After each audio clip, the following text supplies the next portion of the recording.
Good afternoon, everyone. Buon pomeriggio a tutte e a tutti, and welcome to Urban Palimpsests, the Valen Symposium of the class Philadelphia, the Global City, the Italian Legacy Across Time. And I would like to start by extending a warm welcome to Nico Frandi, who is the Consul General of Italy in Philadelphia. We're very grateful, Consul Franchi, for your presence, and we're very elated to have the co-sponsorship of the Consul General of Italy in Philadelphia for this event. For those of you who don't know me, my name is Luca Zipoli, and I'm assistant professor in the Department of Transnational Italian Studies here at Bryn Mawr College.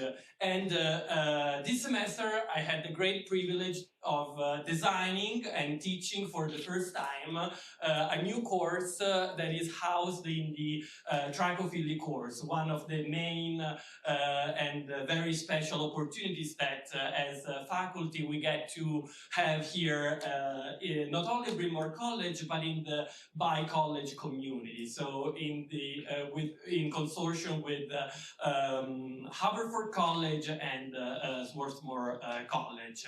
And so what was this course? This course tried to address the diverse Italian legacies in Philadelphia. In other ways, what early Philadelphians took from Italian arts and culture while developing this city, but also what the Italian communities and later the Italian-American communities or the broader Italian diaspora left in Philadelphia. And I thought this could be a timely opportunity since we're celebrating the 250th anniversary of the United States next year. So my wonderful students and I addressed these topics through in-class discussions, readings from scholarly textbooks, but also field trips in Philadelphia and guest lectures. And we decided to collect everything that we have been reading, discussing, and researching on in this semester in a final symposium. This is what we're having today, but also a digital map of Philadelphia that you can browse by scanning this QR code or scanning the QR codes that are passing around in the room. So this is a collaborative digital map that my class and I designed during this semester to make our research available to everyone. So to really give you an opportunity to delve into the legacies, the Italian legacies in Philadelphia. So to look at our city, our own city that we live in or close by through a different perspective, through a cross-cultural and transnational perspective. So in other words, to see that what we define American or Philadelphian most of the times as a different story, a more complicated story to tell. So today we're gonna, my students are gonna present on the item that they chose, and it was up to them to either decide to work in individually or in pairs or in small groups and to select an item in Philadelphia that they wanted to research on. So we will start with the Franklin Institute, a building that some of you might be familiar with because it's a replica of the Rome Pantheon. And then we'll start with this trajectory that will follow in a chronological order. So in other words, we will start with the 18th century, the 1700s, to see what the early Philadelphians took from Italian culture, Italian literature, and Italian art, up to the 20th century, in which you know, the imitation of Italian arts and buildings, you know, became very popular in the city. And so we'll have just, you know, to let you know what we're gonna have. We'll have short presentations by each of the students, and we're gonna have a Q&A after each presentation. So if you have any questions for their students, they are very prepared and I'm very happy to take questions. Before leaving the podium to the students, I would really like to thank, you know, the many entities that made this event possible. So first of all, my students who worked very hard this semester, and I really admire their dedication, their passion, and their curiosity to research on some buildings and items that we see every day, but have not been researched on and written about. So thank you very much for what you gave me with your research. And then the Trichophily program. Director Calissa Cleary and the program assistant Tanya were really, you know, essential throughout the semester to organize the many activities that allowed the class to explore this topic. And then Praxis, that was, of course, another great partner in designing this course. So Tiffany and Sydney, thank you so much for everything that you did for me and for the class. But also LITS, so Library and Information Technologies at Bryn Mawr College, that helped us in designing this map, this digital map. I could have never done it alone. I'm not tech savvy, so I'm very grateful for your support, Alice, Tessa, and Cameron. And also, thanks to LITS, we hired our student to work on the map. So thank you, Eleanor, for your work. And more generally, thank you very much to all of you for being here and be willing to share with us and celebrate this exciting semester. As I said at the very beginning, a very important institutional partner for our department is the Consulate General of Italy in Philadelphia. So I would like to thank again the Consulate and Nico Frandi, and I would like to invite you to the podium to give some introductory remarks. Thank you so much. Grazie.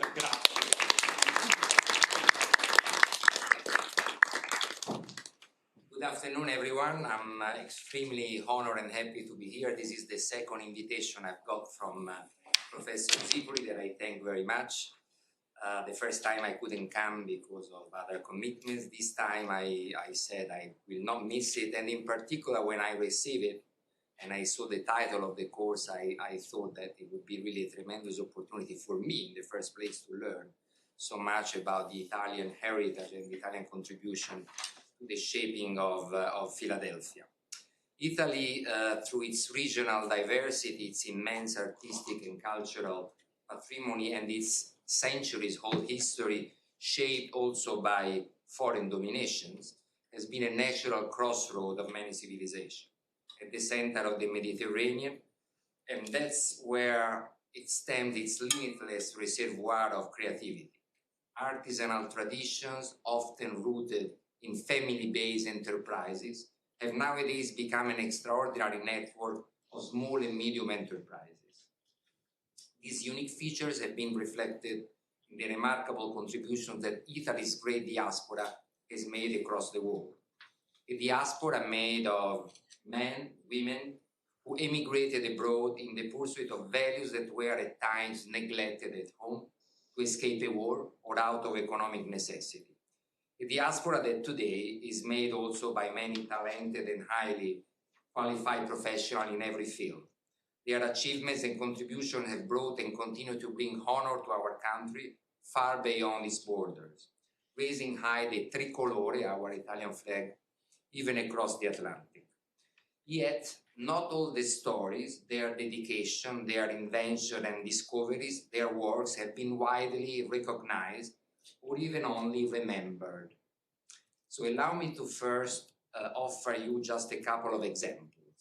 Few people in Philadelphia, a city crossed by two rivers, one of which is the Delaware, as all of you know, are aware that it was Giovanni da Verrazzano, a brave navigator and gentleman, who, coming from a very little village outside of Florence, which happens to be my city, my home city, who first sailed up the river, the estuary of the Delaware in 1524, 5 centuries ago.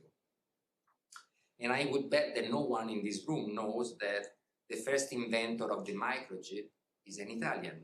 His name is Federico Faggin from Veneto. So this is to say, these are two small examples to say that there is a lot to discover, a lot that we can dig from the past and pay tribute to. Similarly, the contribution that the Italians made to the 1776 revolution, which gave birth to the United States, has left no trace in the collective memory.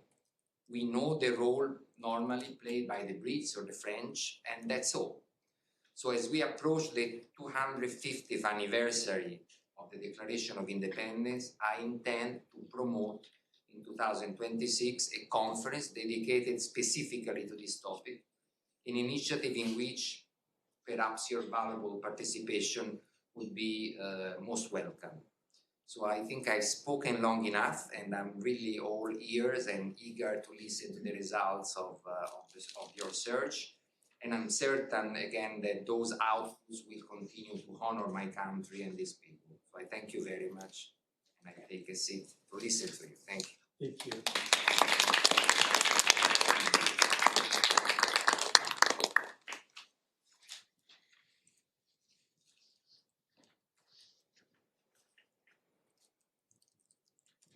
So I will call the first group, Leo, Isabela, and Sylvia, to start with the presentation. And you should have the run of show. I printed some copies so that you can follow the presentation.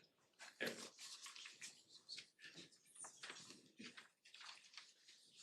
Hi everyone, my name is Leo. I'm a physics major at Haverford College and I'm from New York City. Hello, my name is Isabela. I'm a history major at Haverford and I'm from Columbia. And I'm Sylvia. I'm a growth and structure of cities major at Haverford. I'm also a junior. And this is our presentation on the Franklin Institute. We chose this building because I'm sure, as many of you guys know, it's like an iconic building, both for locals and people who come to visit Philadelphia. So yeah, I thought it'd be interesting to learn the history behind it, because I myself, I've been there when I was a kid and I thought it was a very fun experience. I didn't know much about like its histories and its origins when it was first founded. So I thought it'd be interesting to learn about that. So I'll give you guys a little bit of historical context. The Franklin Institute was founded by Samuel Vaughan and William Keating. So both of them were businessmen with backgrounds in science, and particularly they had backgrounds in engineering and geology. And they founded the Franklin Institute with the main goal of furthering sciences in Philadelphia. So this included some research into mechanical and industrial technology, but most of their focuses went into public education. Yeah, so this included having like free classes for the people or exhibitions that could present the fruits of their research in ways that were easily understandable to the public. And this achieved two main things when it was first founded. It really connected the Franklin Institute to the people of Philadelphia. And it also was able to promote industrialization because they were able to present these technologies in such easily understandable ways. And their core foundations, which were rooted in science and public education, are really reflected in the building's physical designs themselves, which Sylvia will talk more about later. But I'll give you guys a brief intro to the architects that designed the buildings. So John Haviland designed the original Franklin Institute in 1825. If you guys didn't know, the original building is in Center City right now. It's not being used for the Franklin Institute. But this building was much smaller and had more Greek style to it. But the current Franklin Institute was designed by architect John T. Windrop. So he was known as the best known Philadelphia practitioner of the classical revival style. And he had kind of like the manager role in a very large architecture firm, which he inherited from his father. And just to give you a sense of how successful the firm was, at the time, his father was appointed the U.S.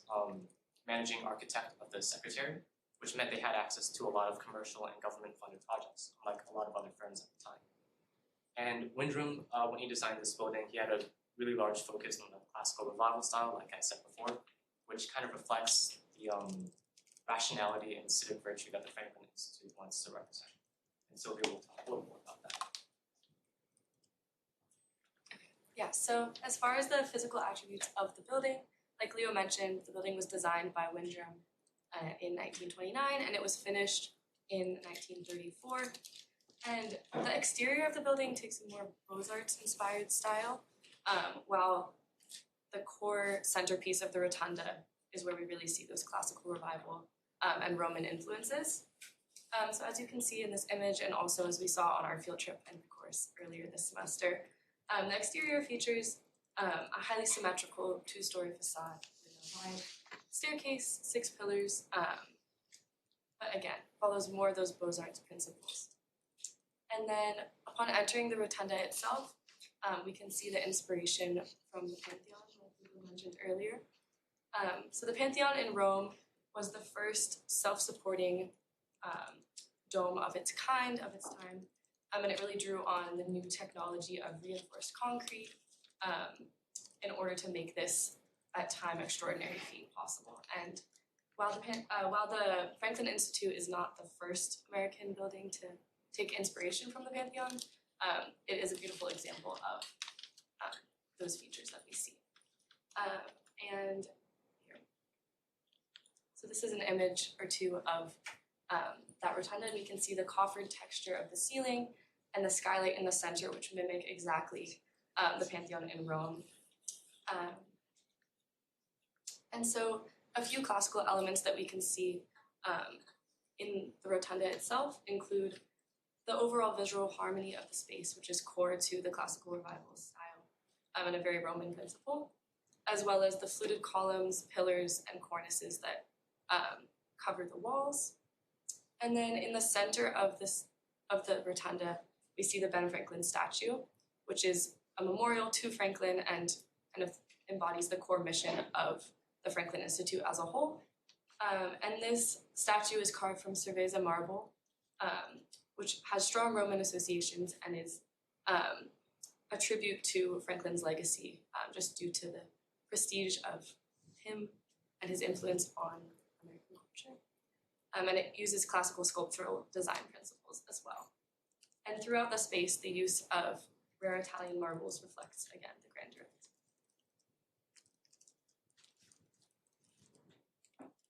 And now, as Leo mentioned previously, the Franklin Institute was originally designed as a place where industrialization and science would marry together and would be expanded upon in the young nation of the United States in its early stages. But especially as other institutions such as universities or private research labs were taking over this kind of specialized educational space within the United States, the Franklin Institute turned its view on mostly public education, and it was the first interactive science museum in the US. It really pioneered the formalization of the science field in the US. It had the first research journal, and all these different aspects really placed it in the center of the development of not only science within the US, but just generally like the United States as a nation. And as historian Thomas Coulson, a historian of technology and science, he mentioned in his paper on the Franklin Museum, he said that it must be truly American in spirit and performance. What that means for this type of building, and what he's referring to, is that for a building that's made in honor of founding father Benjamin Franklin, it must match it in rigor, acclaim, and accessibility to the public. And so this, you can see, really shines through their public education, and as Leo mentioned, through their public performance of these new technologies and new sciences. And then the classical style and the classical architecture modeled after some of the other buildings that were made in this classical style decided on for its representation of governance, democracy, and civic life that we can see throughout all of many government buildings are also modeled in this building and are seen in the dome, but also in the statue of Benjamin Franklin, which, as Sylvia mentioned earlier, it follows this very classical style of sculpture and places Benjamin Franklin in both an accessible position, close to the public, yet also in recognition of his position as founding father. And the building as a whole just really shows how science was perceived and was hoping to be portrayed in these early stages of the United States. The use of a building like the Pantheon and the replication of this sacred building in the United States as a building that centered science shows some of the roads in which this new country was hoping to position itself as.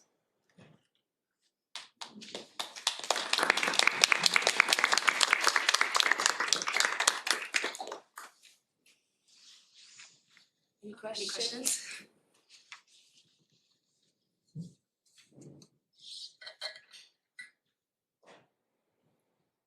Could you talk more about where the funding for such a immense and beautiful and complicated project came from? Okay. So a fun fact about the project that we talked about a little bit earlier was that a lot of the funding was actually raised during the Great Depression within a span of, I believe it was 1 week. They raised $3 million from just like public fundraising in order to make this building into a reality, which we thought was really amazing, especially in the context of the Great Depression that was going on at the time. That this was such a priority was really amazing. Yeah, and just for context, $3 million at the time is like equivalent to $92 million right now, which is like a lot of fun. I believe the architect's full plans were never fully developed. There were a few wings missing, but still it's incredible how much support they were able to raise. It just goes to show how important of an institution it is for the country. What was to your knowledge, was there any competition with Washington DC? Because I know, I lived there for a while, I know that Washington has been built a bit in the same vein. Was there any, even considering that Philadelphia was the first capital and then it had to give it up to Washington? So as you mentioned before, the Franklin Institute existed in kind of a bare bones form earlier before this building was constructed. So I think in that case there wasn't really much of a competition between Philadelphia and Washington. But this new building definitely took inspiration from many of the government buildings that we now see in Washington, D.C. I think in particular, this statue reminds one of Abraham Lincoln's statue that's in D.C. But as we saw also during a tour of Center Seat in Philadelphia, that architectural style is very much present here and developing here as well as in Washington, just as a general signifier of civic values, democracy, intellectual pursuit, all those aspects.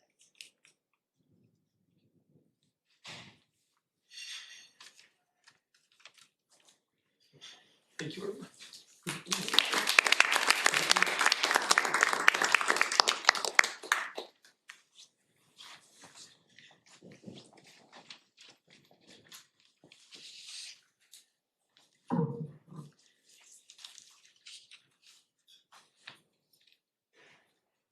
Hello, my name is Madelynne and I am a sophomore at Bryn Mawr College, double majoring in political science and anthropology, and I'm from Northern Pennsylvania. So the project that I'm presenting on is the Loganian Library and the Library Company of Philadelphia. I chose this project because after our tour around Old City, I was very interested in the architecture of the statue of Benjamin Franklin atop of the American Philosophical Society Library. And I was also moved by Lena Bozzini's talk earlier this semester on the importance of literature, and I was curious to see what the importance of literature on a revolutionary city like Philadelphia would have been. Okay, so starting off, the Loganian Library Estamian. So the Loganian Library was a wealthy politician, James Logan's amassed collection of large books from his time as the provincial secretary to William Penn. So his collection of books became a library in 1754, which was after his death. It was his wish that the collection would become available to the public of Philadelphia to peruse and advance themselves socially. So the collection was housed in Logan's Sentinel Hill Manor from 1754 to 1791. It was then integrated into the Library Company of Philadelphia in 1791 for easier access to the collection for the people of Philadelphia. And as Benjamin Franklin and Logan's two sons were the trustees, they decided that it would be better to combine collections. So the Library Company of Philadelphia was founded by Benjamin Franklin and his Junto Club in 1731. It was founded as a way for this group of like-minded individuals to be able to advance themselves socially in the new city, and they were hoping to be able to eventually provide access to the rest of the city with their materials. So they did this by each member would contribute 40 shillings a month so that they all had equal access, and they were able to continue to fund and collect new literature. Evolving from this system did eventually come the first subscription first subscription library available to the public colonies. It was meant to encourage and support experimental and forward thinking. The Library Company of Philadelphia was once the only book lending institution in the new colonies, and when Philadelphia was the capital of the United States for a short period, the Library Company served as the Library of Congress. Since its founding in 1731, the Library Company has had many locations. It was the first locations were housed in each librarian's home. It started with Louis Timothy from 1732 to 1733, Benjamin Franklin from 1733 to 1734, and then William Parsons was the last librarian to host the collection because it was just becoming too large for one person's home. He was from 1734 to 1740. In 1740, the books were moved to the second floor of the State House, now Independence Hall, and they were there until 1773. And then after immense expansion in the collection from 1740 to 1773, the Library Company began renting from Carpenter Hall a block away from the State House. And eventually, the Library Company decided to build a building specific to the Library Company, and it was designed by William Thornton in 1791. Thornton's original library building was Palladian in style, and with a red brick exterior, and displayed the statue of Benjamin Franklin, created in 1792 by Francesco Lazaretto, atop of the middle center of the building.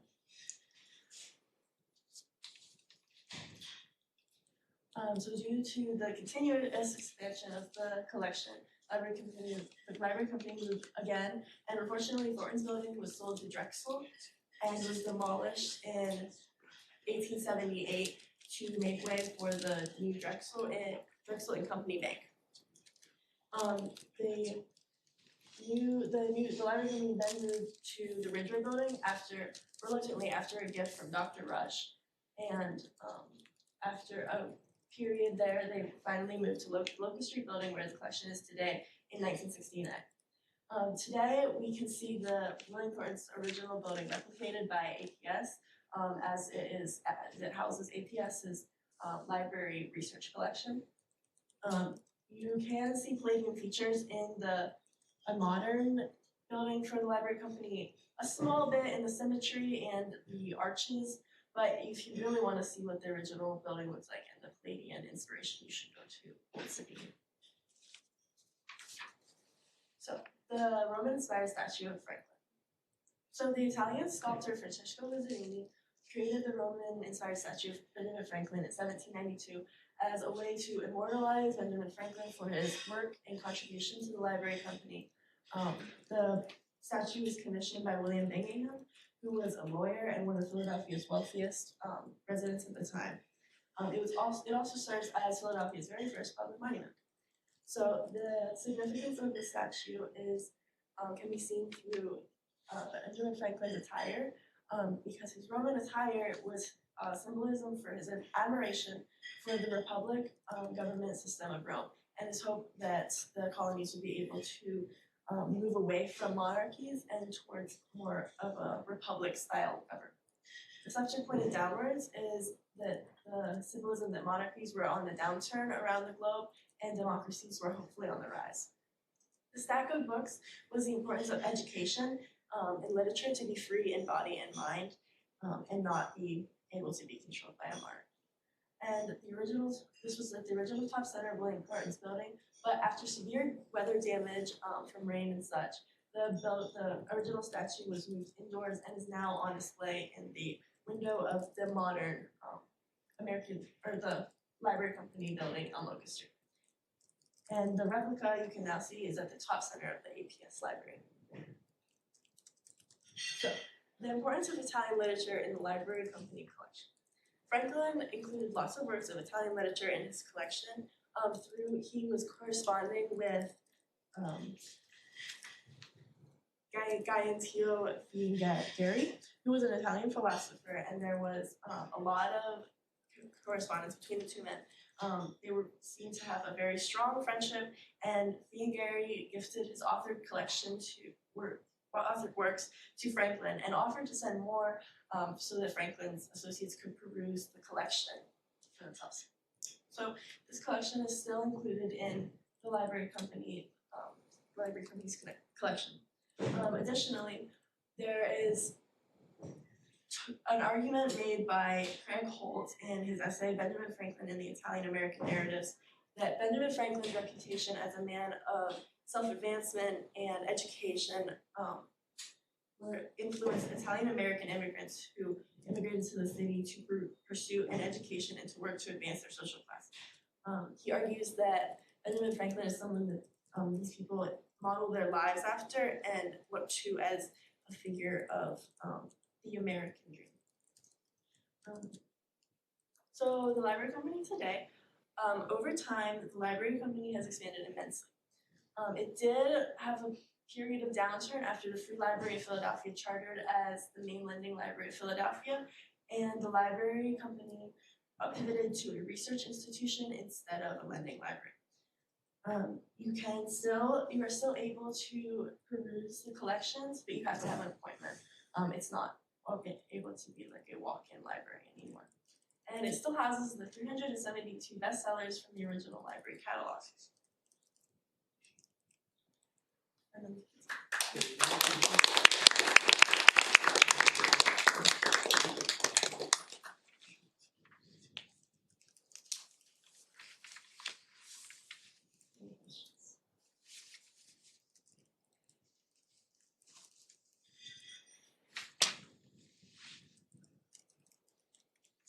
Thank you for the wonderful presentation.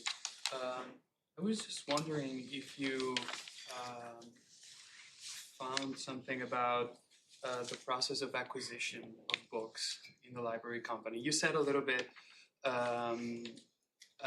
towards the end, but I'm just assuming that at the beginning in Philadelphia, it would have been very hard to acquire books and also to produce books. And Franklin was a major advocate for culture. He was an editor and a writer. So I don't know if you can say something more about that. Thank you. Yeah. So what I found was that that was kind of why they created the Junto Club, was because it was obviously hard to come by books and extremely hard to come by books that were foreign. So they tried to amass them through everyone basically shared their resources, which is what I seem to understand from it. So it was a large collection of shared resources. That's answered the question. Yeah. Thank you.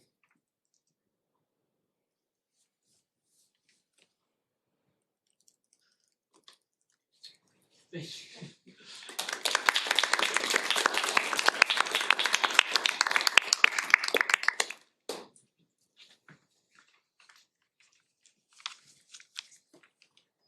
Hello everyone, my name is Phoenix. I am a sophomore major in History of Art. I will present on the castle of the Pennsylvania Academy of Arts.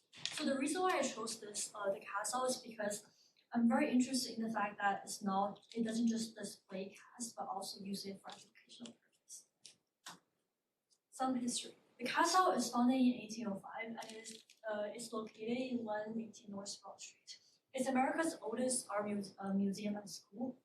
And the founders really loved the cast. They purchased the cast even before the construction of the building. But unfortunately, some of the early casts were destroyed in fire in 1845, but they were replaced later. And as for now, the castle is temporarily closed for renovation, so it's going to open in next year.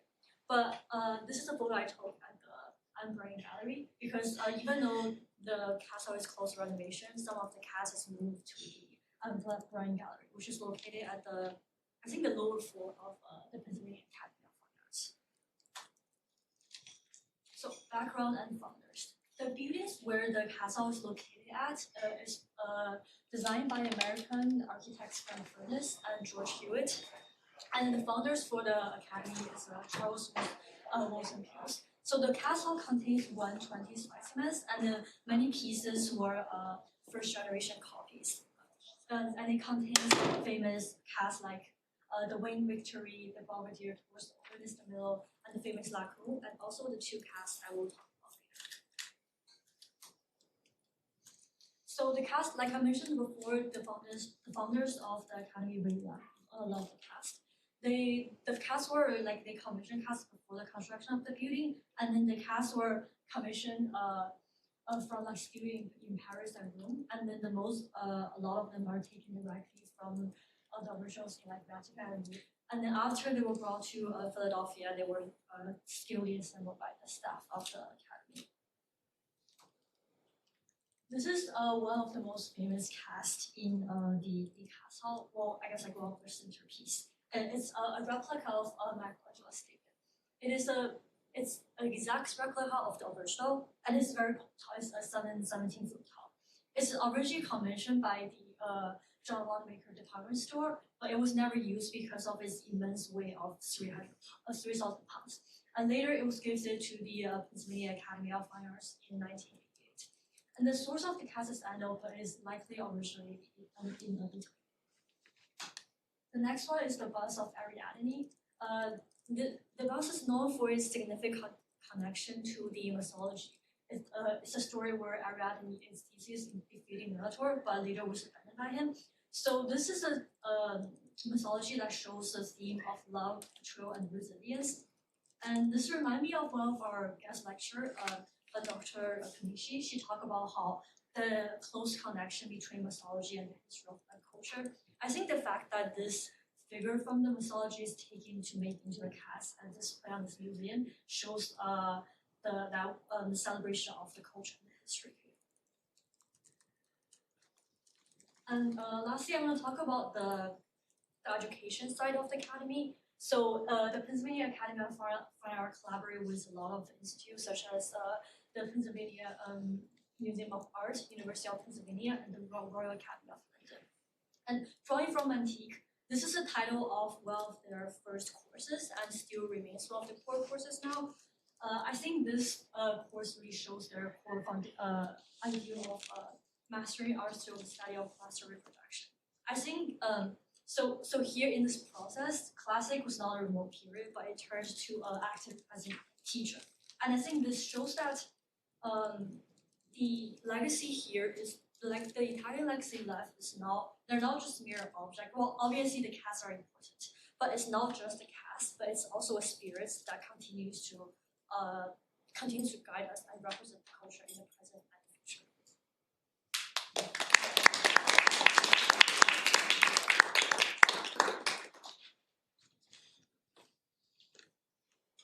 How many of you have seen the originals in Italy? A few. And you should go. You should all go. I'll give you the visa.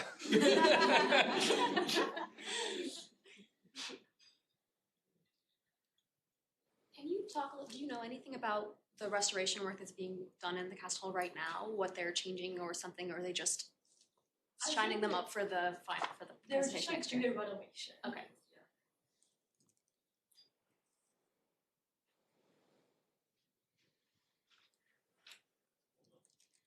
Do you know much at all about how these specific plasters were selected? You mean how like, Or like the choice or curatorial efforts behind them?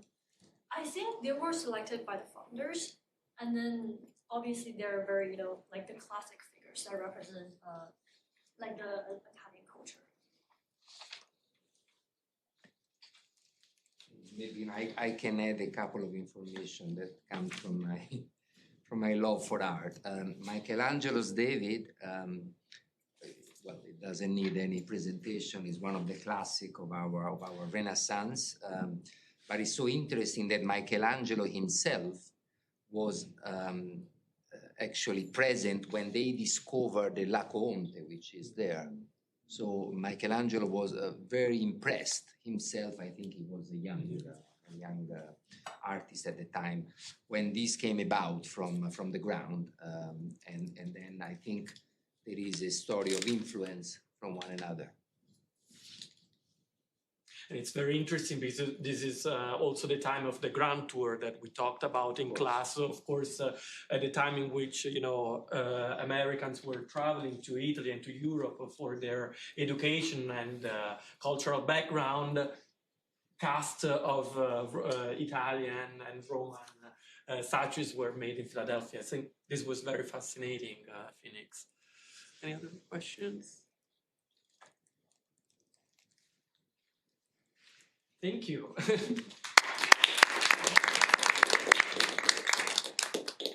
And with Ruthanna, we shift a little bit on the other side of the course. So the Italian migration to Philadelphia.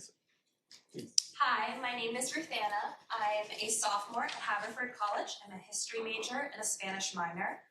I'm from Somerville, Massachusetts, which is right next to Boston. And I will be presenting on the Washington Ave Pier, the Washington Ave Immigration Station, and the sculpture called the Land Buoy. I chose this topic because in one of Professor Zipoli's lectures, he mentioned the immigration station at Washington Ave Pier, and I was like, I've never heard of this. I'm a history major, I live in Philadelphia. I'm very interested in this era of American history, and I've never heard about it. So I was like, why not? Let's figure it out. So the Washington Avenue Immigration Station was Philadelphia's largest immigrant processing station. It was also known as Pier 53 because it was located at Pier 53 on the Delaware. It was built in the 1870s by the Pennsylvania Railroad. The Pennsylvania Railroad owned a lot of the docks along the Delaware. This is specifically if you're thinking Christopher Columbus Boulevard on the Delaware. I'm just trying to position my head, my map. But you know what? We have a digital map, so you can figure that out now for yourself. So it doesn't have an exact address now. It's known as the Washington Ave Green. We'll get to that later. But it was built in the 1870s by the Pennsylvania Railroad. As I said, the first floor was the Pennsylvania Railroad's depot to go to different sites and different destinations across Pennsylvania and farther towards the Midwest. The second floor was the immigration processing station. So if you can imagine, people actually got off of boats onto the second floor of that picture and then were processed on the second floor and then went down, and if they were going and staying in Philly, walk out those doors. If they were going to Western Pennsylvania or beyond, they would get on the train. So it was very convenient from the Pennsylvania Railroad to pass people through this building. This building was demolished in 1915, and in 42 years, it processed more than 1 million immigrants and 200,000 Italians. So importantly, significantly, this building is 9 blocks away from the Italian market. I walked to this site after our Italian market, our market tour with Beyond the Bell, and it was very interesting to imagine myself walking the reverse of what these immigrants walked on their way from their first landing in America to their homes, for many of these immigrants. And there are a few written accounts of passing through the station. I searched, but we do know that there are a lot of oral histories that are being compiled. And when we were in the Our Market tour, many of the Italian Americans described their grandparents or their great-grandparents coming through this immigration station. So it's obviously still culturally valuable, and even if we don't have specific tales of what it was like to be processed there beyond the general. So I wondered why we don't hear more about this immigration station. The immigration station that most people think about when they're thinking about the United States and this period of immigration is Ellis Island and New York Harbor. And then in terms of historical scholarship, there has recently been a focus on Angel Island in the San Francisco Bay as a site of immense immigration and historical significance. So why I wanted to compare and contrast Washington Ave to these immigration stations as well. One reason why I think Washington Ave might not be as well known is because of the sheer number of immigrants. Ellis Island processed approximately 12 million over half a century. Angel Island processed about 1 million, and so did Washington Ave. Another reason I thought of as to why this might not be as well known is because Philadelphia split the entry process between the Pier and the Lazaretto, which will be presented on later, as well as other quarantine stations after the Lazaretto closed. So whereas both Ellis Island and Angel Islands were both quarantine stations and processing stations, I think there is a possibility that there is less trauma and memory associated with a space that was just a processing station versus a quarantine and a processing station. And then finally, there is less recorded history of racial and ethnic discrimination, especially compared to Angel Island, where large amounts of Chinese men were detained. So I could find no history of detentions of any immigrants at the Washington Ave station. In contrast, it seemed like the Pennsylvania Railroad wanted to put them on the trains and send them out to work in the US. So I think the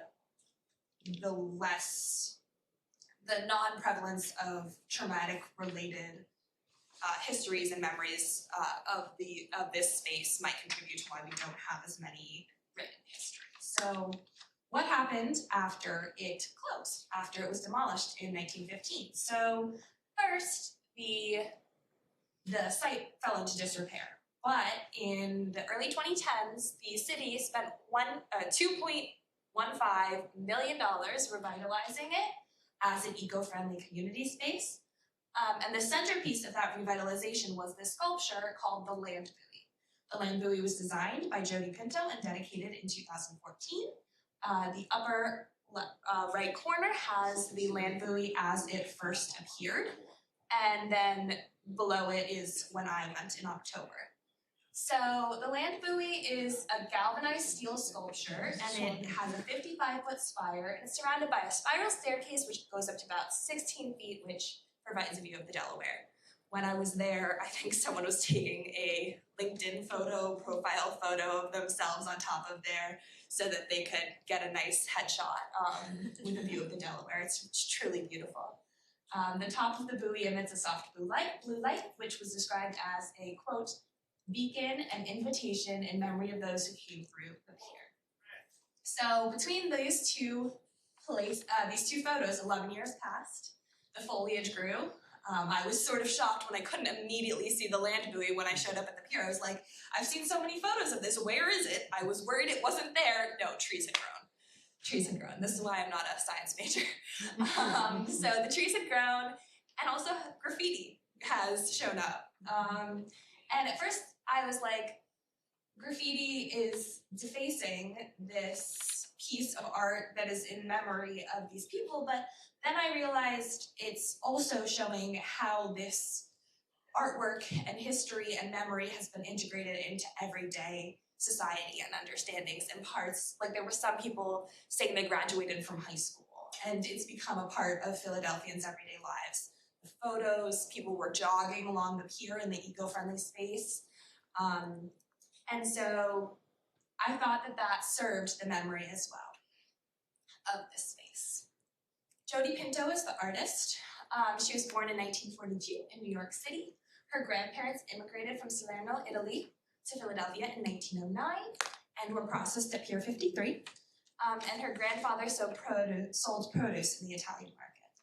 Her dad and uncles were also artists, and they were mentored by Albert Barnes. One anecdote in our textbook told us that they got arrested while painting, and Matisse and Barnes were their alibis, which is a crazy thought to just have that brag under your belt. Yeah, my dad got out of jail because Matisse said he was nice. Can't imagine that one. But she followed in her father's footsteps and studied art in Philly and taught art as well. And she's known for public art incorporation into nature. So the land buoy is what she calls her gift to her grandparents and the over 1 million immigrants who made the great journey to this country. So here I have 3 photos. Obviously, we don't have that many photos of the station, so we don't have a higher quality one here, but this is one image of the station, then an image of the marker that commemorates it, and the image of people appreciating the land buoy. And I thought that these 3 images in sequence really exemplify our theme of urban palimpsests and the impact of Italian culture and people on Philadelphia, in this specific site, over the last 2 centuries. Thank you so much.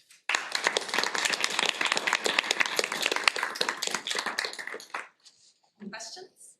Yes. Yes, thank you so much about the presentation. Of course, thank you to all the other students and Professor Zipoli for organizing this amazing course. I didn't know anything about this immigration center either. So at the beginning, when you started presenting, I thought, okay, my first question will be, why don't we know about it? And then you gave us some possible answers. And I was surprised also to hear that you are from here and you didn't know about it. So that was already, an interesting subject to study. I was wondering 2 questions mainly.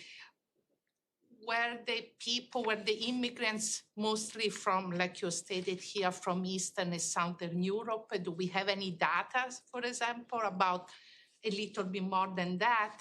And the second question, were women also allowed to enter if they were coming alone, for example, to join their husband who was already here, their brother who was already here, or just because they were coming on their own?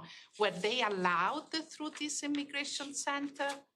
I'm asking this question because also in memory of the former chair of the Italian department whose sister came alone from a very small town in Italy, in Puglia, called Giovinazzo, a very, very small town. And she arrived in New York, but she, as a single woman with 2 kids, she wasn't allowed to enter. So I was wondering if you know a little bit more about that. Thank you so much. Yes, thank you for your questions. As to the first question, the preeminent work on Philadelphia as an immigrant city and this specific immigrant station is by Frederick Miller. If you look up Philadelphia an immigrant city, there is his article will come up, and his article has a lot of statistics about specific years that immigrants were coming. I don't know if they have as much about national or ethnic identities. Trust me, I would have loved to get my hands on some logbooks about who was entering, but he does have the most data, and he has a lot of graphs, and it's very impressive research that he's done. Every single source that I found cited him. So Frederick Miller, Philadelphia, an immigrant city.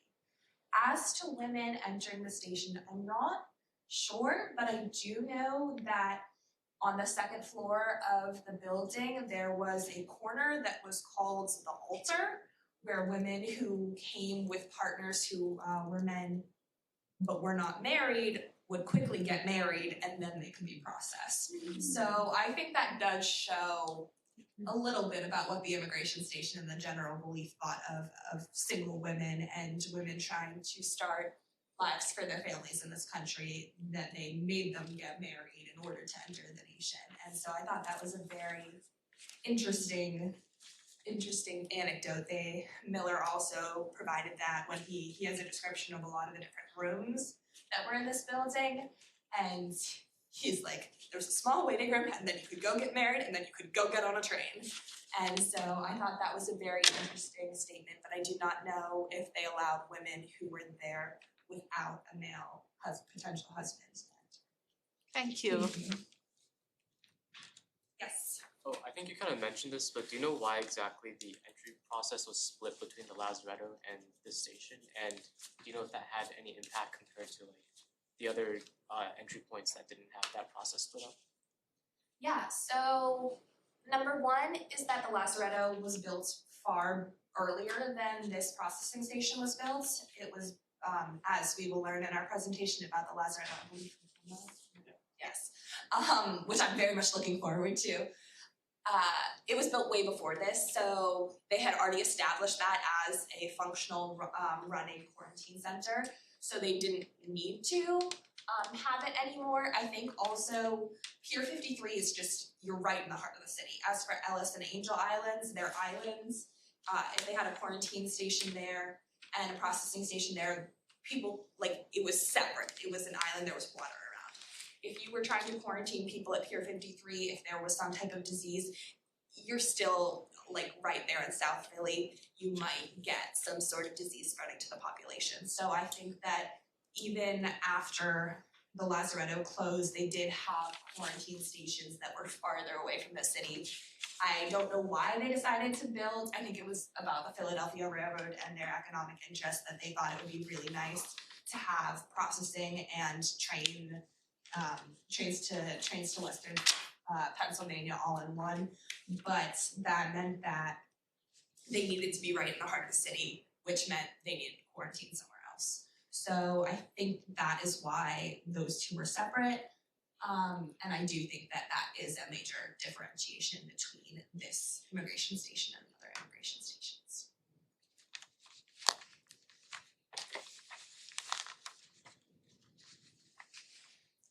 Thank you so much.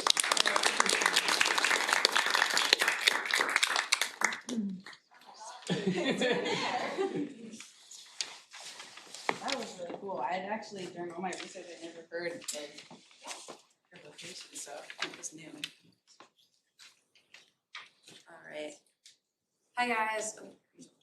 Hi guys, my name is Emma Heckmann. I'll be talking about the main building, the Philadelphia Lazaretto building. A little bit about myself is I'm a biology major at Bryn Mawr in the pre-veterinary track, and I am from across the street.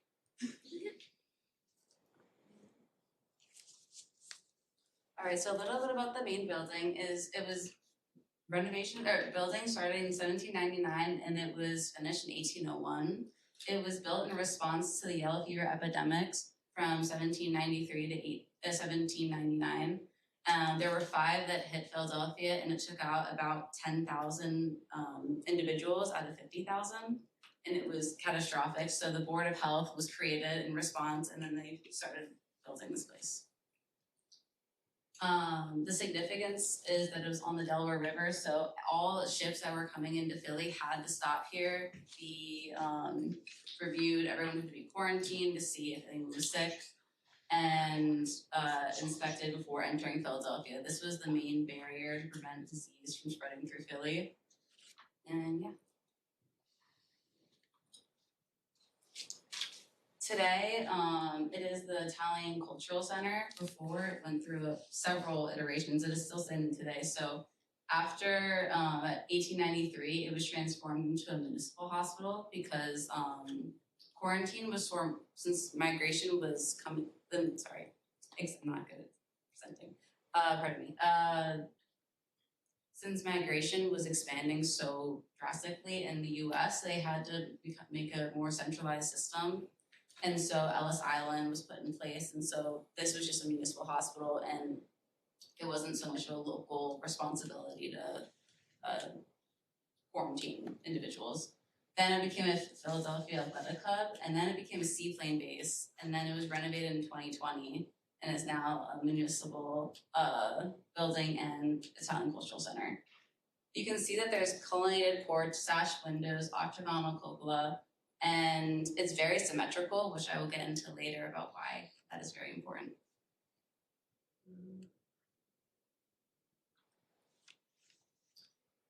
So here, I don't know, when I was reading about the Lazaretto, I hadn't really seen the significance of why the architecture was so important, but once I got onto the premises, it was like, wow, this is a place of authority, order, sanitary, like this is no place to mess around, like you have to listen to the rules because it was so drastic at the time because of the 1793 outbreak of yellow fever. They needed to treat quarantine very seriously. And I don't know, it was just really neat to see over the years. And there were other structures that were involved on the premises. So there was the physician's building, the kitchen, the guardhouse, and the watchtower. And it was very set in stone. I wanted to compare it to other lazaretti in Italy, specifically Lazaretto, Vecchio, and Ancona's Lazaretto. So as you can see, it's very different. They're isolated on islands, but it's the same theme as of like they have to they have to make sure they know who's coming in and out. They want to make sure that no one's escaping, that everyone's quarantined properly, and that there's nothing going to the city. And I don't know, I just thought it's like so cool because it's so isolated, and compared to the US, it's a new country. They can't afford to do these like large buildings and infrastructure yet. So the US just decided to put on the Delaware River coast.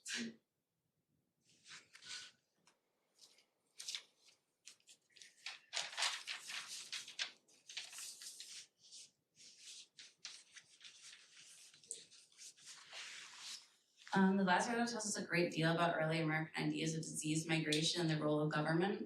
Its symmetrical, orderly architecture communicates confidence in municipal authority and the idea that disease could be controlled through surveillance, isolation, regulation.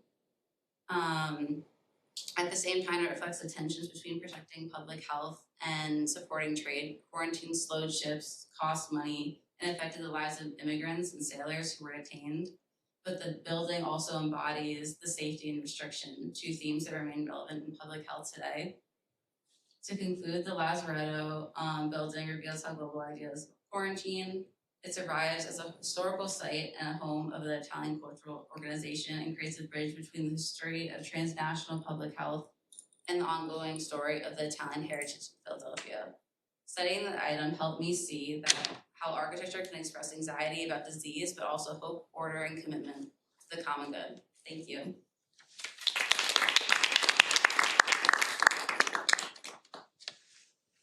Any questions?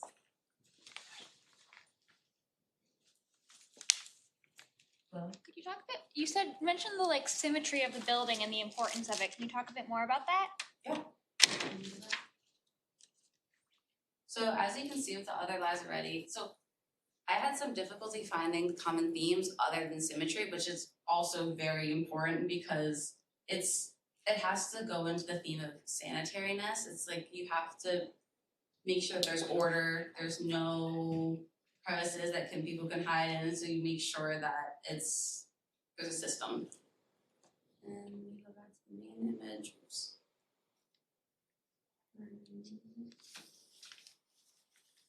Yeah, so we have, this is a Georgian style. It's like red Flemish blend brick, symmetrical facade along the river. I don't know, I used to sail actually on this river 2 doors down from here, and so I would see it from the river, and it kind of just had this demanding presence of order and just that it was like really important for the Philly's history. Yeah, thank you for your question. Is it used now for, it's a museum or? Yes, the Italian Cultural Center of Delaware Valley has like display cases of more of the Italian culture, Swedish history, and then on the bottom floor there's like a very, very small area for the history of Lazaretto, but it's mostly just township offices also. Which is great because it's public now. So Right. It's a public building. My favorite part, honestly, was when we were on the tour, David Barnes mentioned that getting the cooperation of the city was very difficult because there were the contagionists and then the people who were the cleanliness sort of side, because there was a side who thought that quarantine was needed to keep the city safe, and there were people who thought this filth and the dirt and the trash all in the city and in the roads was making people sick. And so for a while, nothing was happening until finally the Board of Health was like, okay, guys, like people are getting sick. We need to do something. if we clean the city, will you listen to the quarantine protocols? And then finally happened and they came together and worked.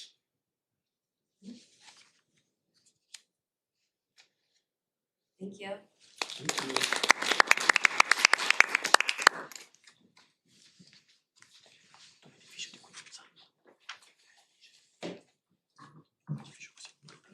Hi, I'm KP. I'm a senior art history major here at Bryn Mawr, and I'm a Chinese minor, and I'm originally from Shreveport, Louisiana. And today I'm going to be providing a brief history of Palimpsests, which was a boarding house turned nightclub in South Philadelphia that was a longtime hub for Italian community life and a political nerve center throughout the late 19th and 20th centuries. Just a brief disclaimer before I begin that much of the legacy of Palimpsests, now that it's no longer standing, relies on the oral history and legacy of those who participated in life there. So what I'm telling you is the most true account that I know, but take those more hyperbolic anecdotes with a grain of salt. Okay. So sometime between 1873 and 1884, Antonio Palumbo, the patriarch of the Palumbo family, immigrated to Philadelphia from his home province of Abruzzo during a second wave of Italian immigration to the U.S. called the Great Arrival. Originally, he was a tailor, so he was a working class man that established a boarding house, eventually came to be known as Palumbo's, out of his humble family row home. And he used the boarding house as a way of supporting those who were more newly arrived than him.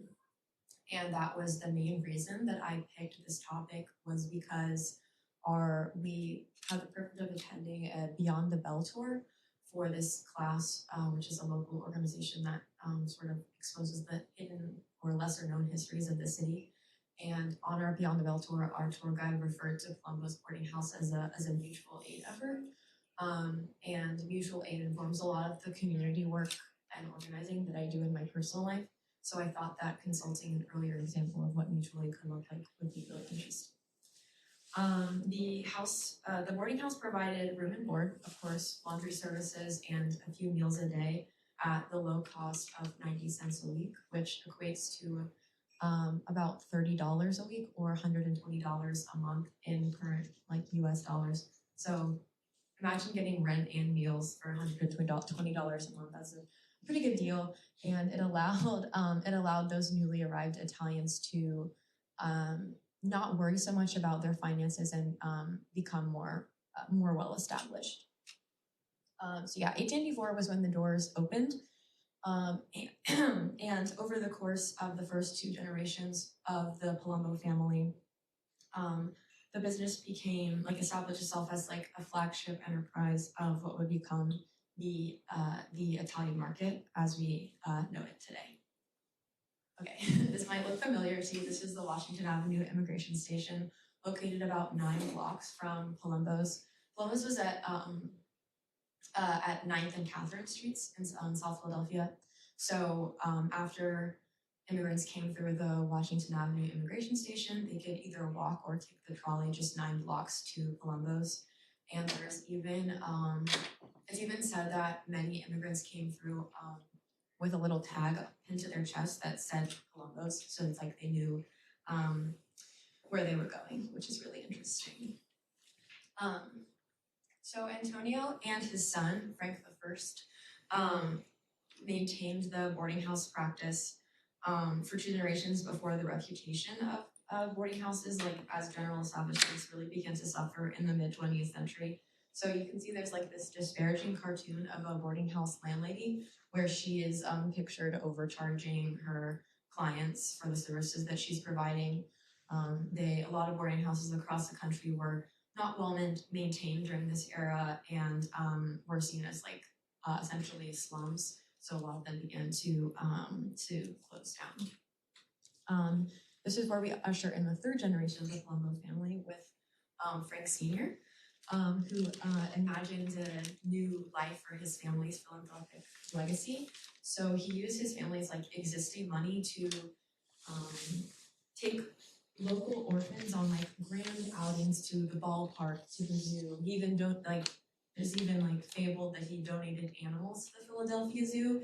And then what he would do is use his money to bribe the press to report on the things that he was doing for his community, to build momentum for the transformation of the family business into a nightclub and restaurant. Frank Sr. is the one that said, "If I stop giving, I stop living," which is a quote that is on the historical marker present at the site today. So here,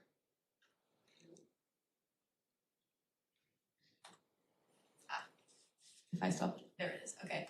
And then this is the facade of Palumbo's restaurant and nightclub after the expansion from the single family row home down the block. You can see there's about 3 or 4 row homes that encompass the banquet halls and the restaurant that would have become.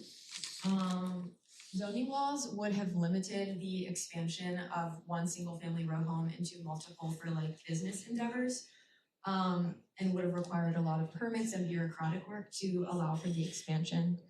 But luckily for Palumbo, he had a lot of local politicians, officials in his back pocket, and he was able to evade many such obstacles. In its heyday, Palumbo's was a center of entertainment for music, comedy, political life, and community events. And its most famous guest was Frank Sinatra, who was close family friends with Frank Sr. Frank Sr. used the fortune he built to move his wife and children out to the mainland, where they lived in this mansion at 204 Marion Road, which is pretty close by here. And it's important to note that Frank Sr. was a huge diversion from his family's original humble legacies, almost a realization of the American dream in the way that he built his family's fortune, became a so-called political fixer in local politics in Philadelphia.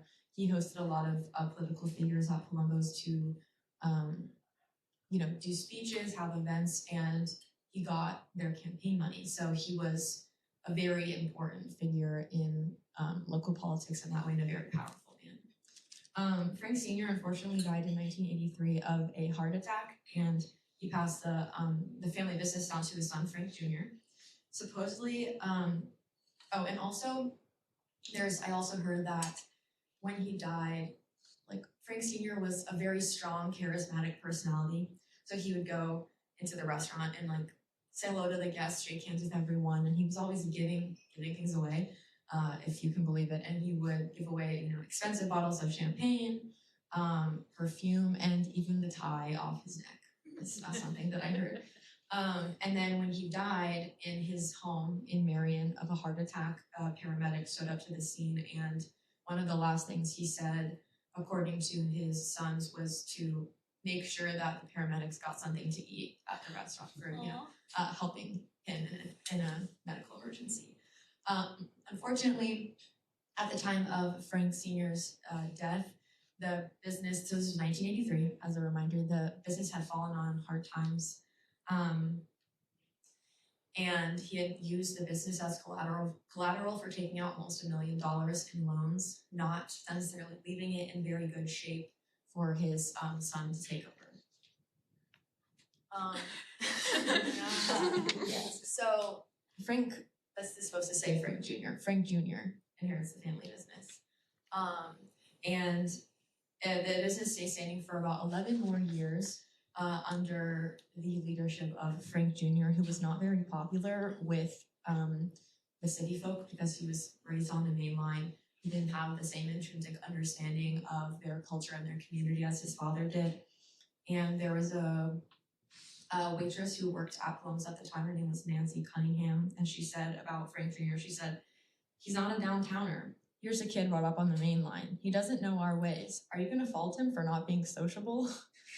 So he caught a lot of flack for not being the same charismatic and open-hearted figure as his father. He was a bit shy and small and didn't take as much charge in the family business. In 1994, Palumbo's burned down.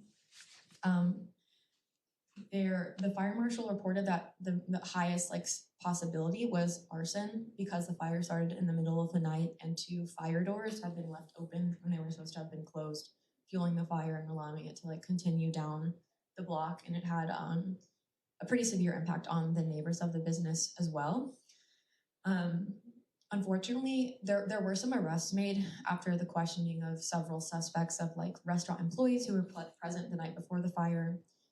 Frank Jr. and his business partner Lee Esposito were also questioned under the claim that they could have used the fire as a grounds for an insurance payout, but they didn't have fire insurance. So they were sort of released from suspicion. They made a few arrests, eventually released the people after failing to be able to convict them. And so there's a large amount of mystery surrounding the demise of Palimpsests. I'm going to go back to the photo I have of the facade, which was actually taken the night after the fire. You can see on the building there's a lot of smoke and flame damage coming out of the windows. Yeah, so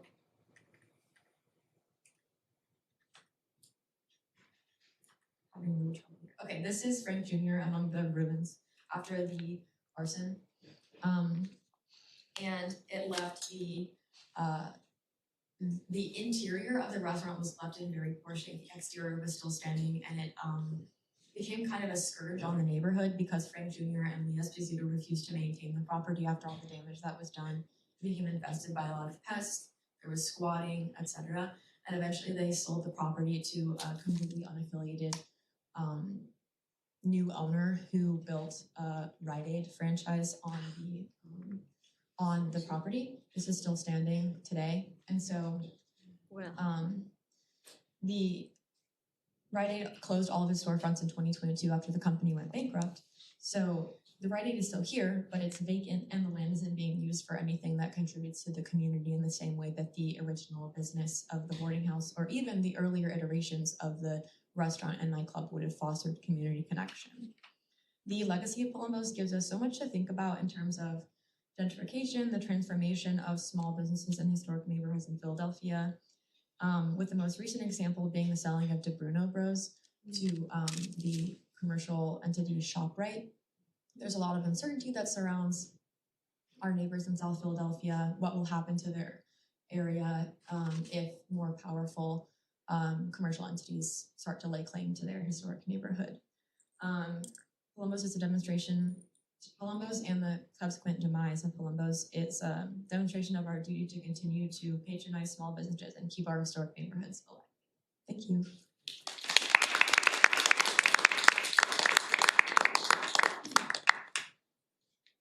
Are there any questions?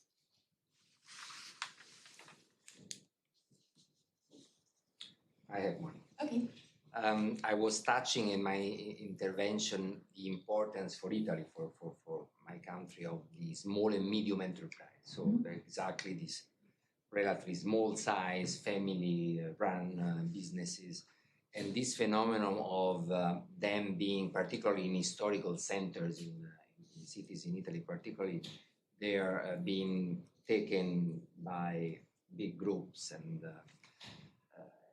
that's very sad because the entire image of the city changes out of that. So I wonder, and I ask you, how much of this is present in the US? I mean, you are famous for these big malls, so how much is it just a small or a big sensitivity over here to preserve those small? I think that in Philadelphia particularly, there are many thriving small businesses, especially in historic areas such as South Philly and West Philadelphia as well. There's also, but that's not without the vulnerability that you speak of the small and medium enterprises.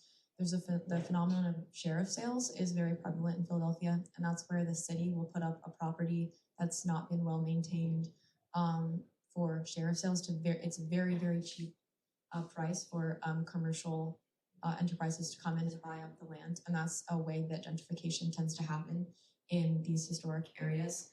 So I would say that the sensitivity to preserving small businesses is something that's very much felt among citizens of Philadelphia and citizens of the U.S., but not necessarily backed by our leaders all the time. And to that end, I will also mention that the current site of the Rite Aid is there are two appeals scheduled for transferring the property. One of them is with a realty company called OCF Realty, just like a big realty company that operates in Philadelphia. And the other appeal, or OCF would be creating a 55, a residential building of 55 dwellings, an apartment building on the site. With like an attached parking garage, and then there's another appeal scheduled that is through the Bella Vista Neighborhood Association, one of those, and they're a completely volunteer-led nonprofit organization that is sort of led by community members. So I'll be interested to see how the appeals shape up and who gets to be the next steward of the property. C'era qualcun altro? I have a question. I want to, since I'm a little bit obsessed with the sources, and I was wondering if you can tell us a little bit about your sources. You did an amazing archival research. You mentioned you're a history major? I'm an art history major. Okay, so that and then at some point during your presentations you said, "Oh, I heard that." So I was very curious if you can share a little bit about the sources of those anecdotes. Yes, so most of those anecdotes come from an article that was published in the Philly Inquirer in 1994, immediately following the arson. So the author of that article is named Ralph Cipriano. He's a well-known Philadelphia journalist, and I believe that he conducted. There were many articles, of course, published to immediately dispel suspicion around the arson, but he did a more robust account of the family business, conducting many interviews with Nancy Cunningham, a man named Adrian Bronnelly, who was a federal investigator that worked in and around Palumbo's, the still alive members of the family. And so many of those anecdotal evidence that I mentioned throughout the presentation comes from that article from the Philly Inquirer. I just had a quick comment, which I thought was really interesting about this location. Since the Rite Aid closed down, the parking lot with express permission by the owner of the property has become like a quote-unquote food hall for a local business where people will sit on their cars and eat sandwiches and other Italian food from this business. That's very cool. Thank you for sharing. Okay, I'm going to give the floor to Isabela and Lucy now. Thank you very much. Thank you.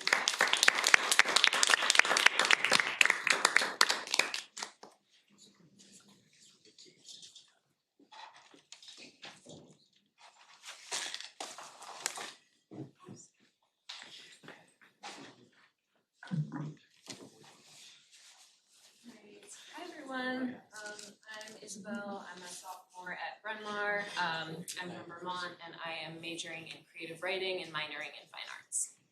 Hi, my name is Lucy. I am also a Bryn Mawr sophomore and I am double majoring in biology and geology and I'm minoring in Italian. And I'm from Pittsburgh. And today we're going to be talking about St. Paul's Church/Parish, which is in South Philadelphia. And we chose to talk about this because we were inspired by also the Beyond the Bell tour that KP talked about. And we were curious why there was this seemingly Irish Catholic church in the heart of Philadelphia's Italian market, and also what the relationships were with the other church, St. Mary Magdalene de Pazzi, which we will be talking about later in the presentation. So some background on the church. So St. Paul's Church is located at 923 Christian Street, which is sort of right in the center of the Italian market. The plans for the church started in 1843, but it was completed in 1847. There were some delays in part due to anti-religious riots that were happening at the time. And the construction of this church was overseen by Bishop Henrik and Reverend Sheridan, both of whom were Irish. And this was the first Roman Catholic church in this area of the city, and then the 12th oldest church in the city as a whole, so there's a lot of interesting history here. And then when it started, it was pretty much exclusively Irish Roman Catholic. and then also was named for St. Paul, who was an important figure in spreading Christianity, and that was sort of related to the immigrants arriving who kind of wanted to spread and maintain Christianity in their communities in the Americas. So, as I said, it was sort of made up mostly of Irish immigrants originally who were working at the surrounding mills and factories. So that was kind of the community that started this church. But then sort of throughout time, more Italian immigrants began arriving. And the Irish immigrants and Italian immigrants often kind of clashed, particularly because of their kind of different interpretations of religion. They were both like Roman Catholic, but kind of had different ways of like worshiping and presenting that. And so there was a lot of clashes between them. And like as a result of that, Italians at first were not welcome in St. Paul's Church. It was pretty much just for the Irish. And based on like the historical records of the church, there were no Italians belonging to the church before 1890. But this sort of shifted as more and more Italian immigrants began arriving in the area. So then you sort of get to see more of an Italian influence. And one of the examples of this was for the 50th anniversary renovation, Filippo Costagini painted frescoes in the church, and he was a very well-known Italian artist. He painted frescoes in a lot of other churches around the area, and then also in the Capitol building. Although at the time he wasn't really well acknowledged for it, like in the press or anything, wasn't really given due credit.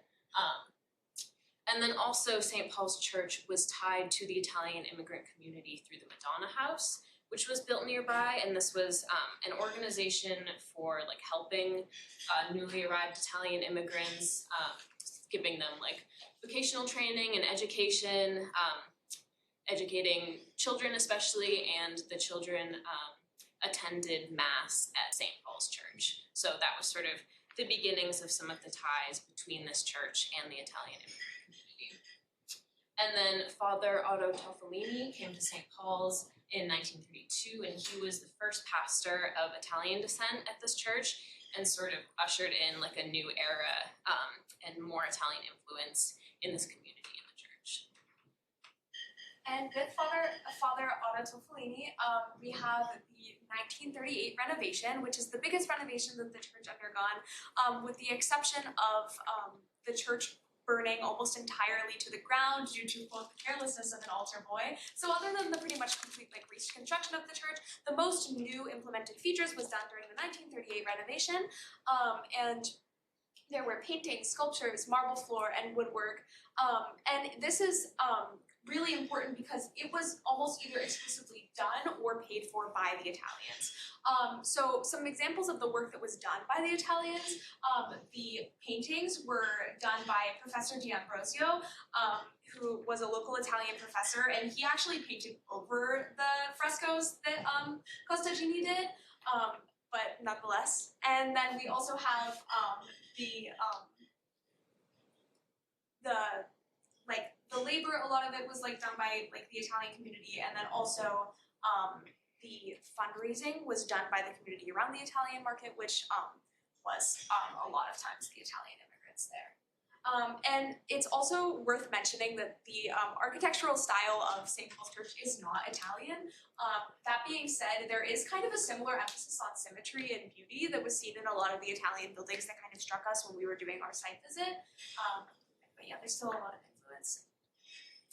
And here are some photos of the interior. You can see like the woodwork, the paintings on the ceiling.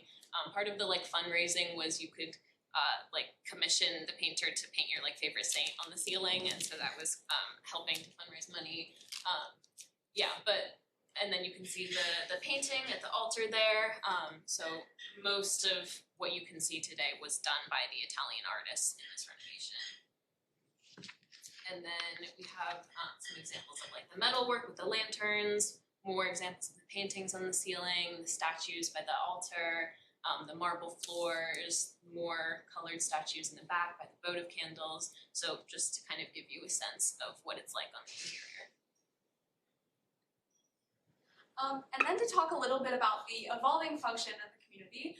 You cannot do that without mentioning St. Mary Magdalene de Pazzi, which is this is a church. It was the first Italian national parish in the United States, and this was founded kind of directly because of the discrimination that the Italian immigrants faced when they tried to go to St. Paul's. And so Isabel mentioned that the Italians were not welcome. The quote up here really exemplifies that they weren't just told, no, you can't come in here. They were literally being stabbed by the Italian Roman Catholics. And this was a huge problem. So they built St. Mary Magdalene de Pazzi, and it was named after a Florentine nun, and it was founded in 1852 by Bishop John Newman.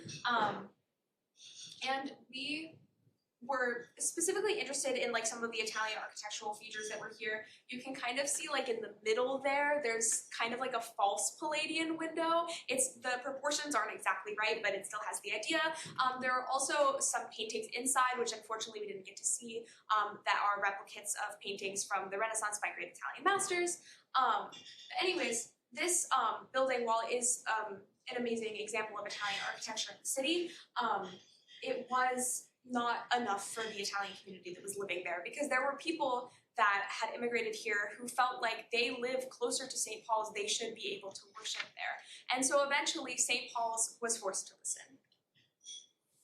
And so today, that brings us to the current impact of the church. So St. Mary Magdalene de Pazzi, as its own parish, was closed in 2000, and now the site is actually used as a once-a-week worship location for St. Paul's. And the parish also is responsible for the procession of the saints, which is now a really classic tradition in the Italian market, and it has origins in the traditions of Italian immigrants. The church also does programs for homeless people and people with limited mobility, and they emphasize that anyone is welcome, including and especially people who might not traditionally be welcomed in the Catholic Church, especially an Irish Catholic Church. Yes. So just sort of concluding and like what we learned from our research in this. So we talked in the beginning of the course about the idea of like a palimpsest, and we thought that this church sort of really exemplified it. There were a lot of buildings that we looked at that were sort of primarily Italian influence, but we thought this was particularly interesting because it has so many layers of history. So you have like the Gothic style of the architecture, and then like the Irish Roman Catholic roots, but then sort of the most new layer that you can see is the influence of the Italian community. So we thought it was really interesting just how many different layers there are, and that you can see the Italian influence in the art, in its function in the community, but also that it's a great example of different communities, different ethnicities, different sort of layers of history all coming together. We also thought that this really exemplified what Luca calls the three conceptual phases of our course. So the first phase that we talked about was Philadelphians being interested in Italy, so like early Philadelphians, namely the founding fathers, going to Italy and bringing back different cultural and artistic ideas about the founding of our city. And then we have in the 1880s the immigration of Italians to Philadelphia, and then we have how Philadelphia has become a global city, and we thought that this parish really highlighted that, because you can see a lot of kind of early Italian artistic influence, and then the actual Italian immigrants were then not welcome in the church, but now it has become part of a very globalized place in Philadelphia, which is the Italian market, which we heard about on the Beyond the Bell tour, is not just Italians. It is a really thriving and diverse community of immigrants who are making their living in Philadelphia. Yeah, thank you guys. Thank you. Any questions?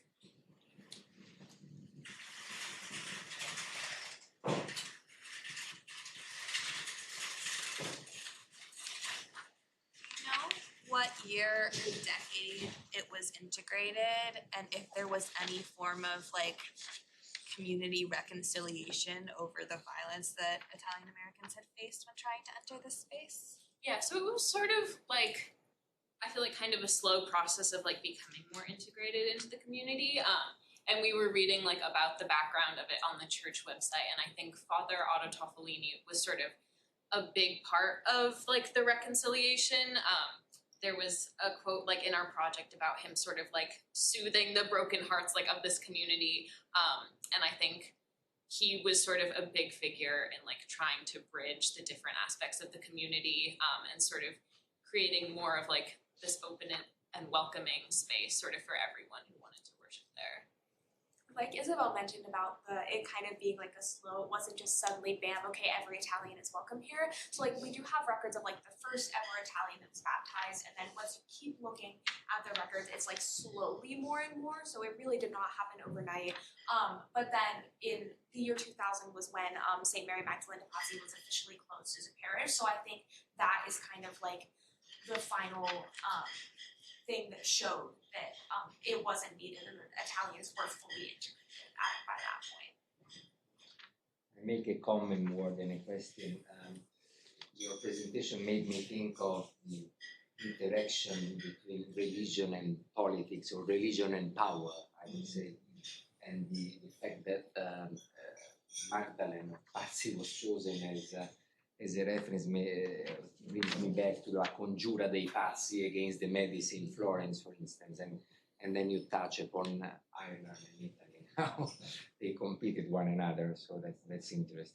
A factor, religion and power, religion and politics, that is still present in Italy very much. Yeah, thank you.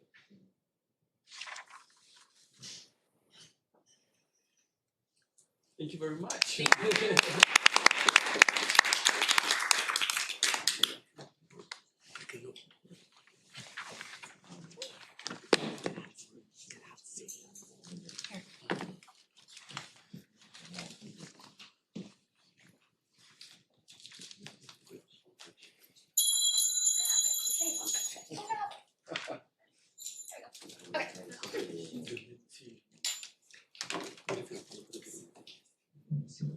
Hello, my name is Willa.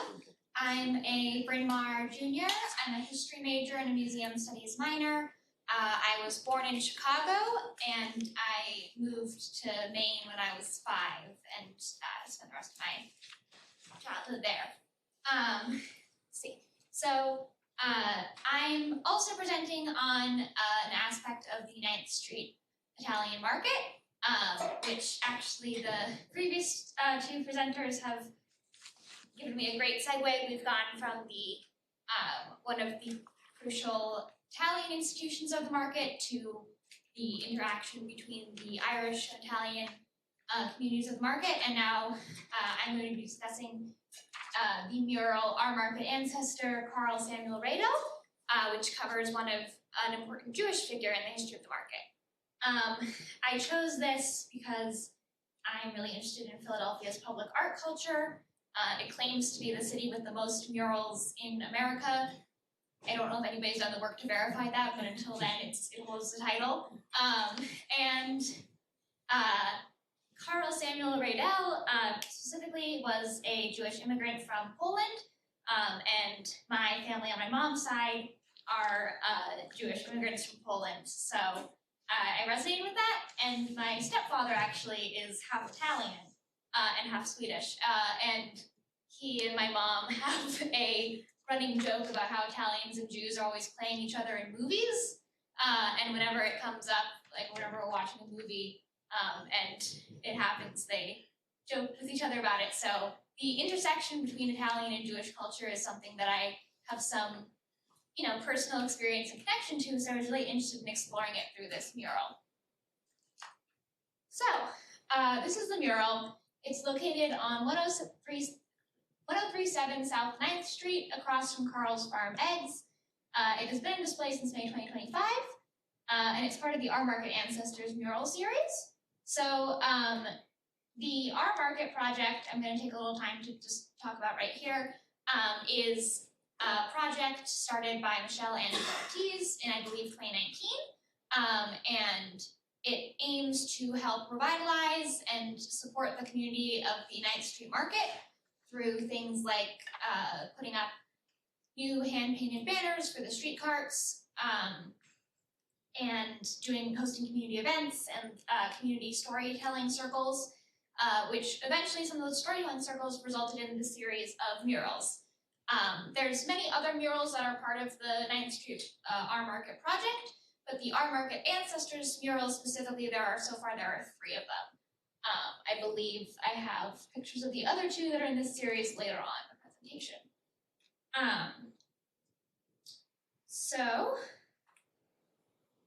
Yes, there we are. So that's the Betty Ann, Aunt Betty Mandeluzzo, right?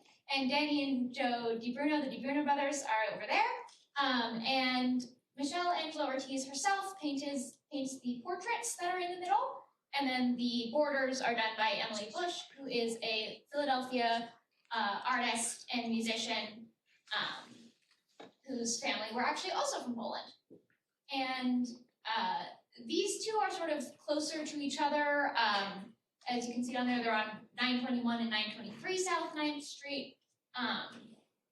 And the Carl's mural is a little bit farther away from the other 2 for a very important reason, which we will talk about later. So Karl himself was born in Wielpool, Poland on October 4th, 1926. That's down there, sort of south of Poland. He was Jewish. His family, as far as I can tell, died in the Nazi concentration camps, but he survived and came to America at some point after World War II. He founded Karl's Farm Eggs in 1956. It started off as just a street cart, like many businesses in the market did, just selling eggs, but eventually he expanded into a brick and mortar building and began selling meat along with eggs. As far as I know, the store is still in the same spot that it was when he established it. He married Helen Radel, who was also a Polish Jewish immigrant, and they had several children.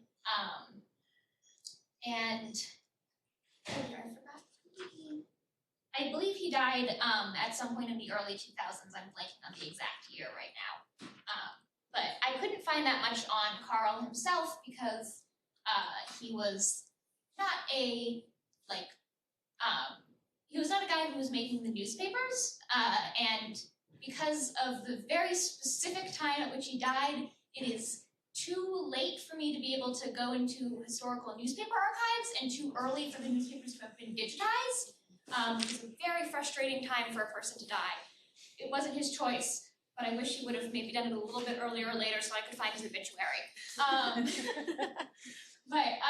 So most of what I know about him comes from the various biography pieces that were written while the mural was being made, and his son Jeff spoke about him in a promotional video for the Our Market project in the mural, which is how I know about the origins of the stand.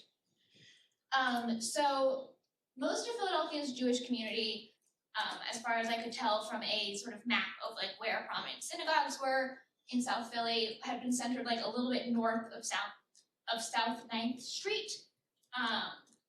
There was a big sort of a center of Lithuanian immigrants were sort of right next to the shore and north of South 9th Street, and the Jewish community was sort of overlapping with that community. A lot of Jewish people from Poland were also possibly from Lithuania because they had been a Commonwealth and then the partition happened, and it was a whole thing that I'm not going to get into. But so they were not exactly, the Jewish community was not quite in the 9th Street market, but there was definitely, they were bordering the Italian community of South Philadelphia.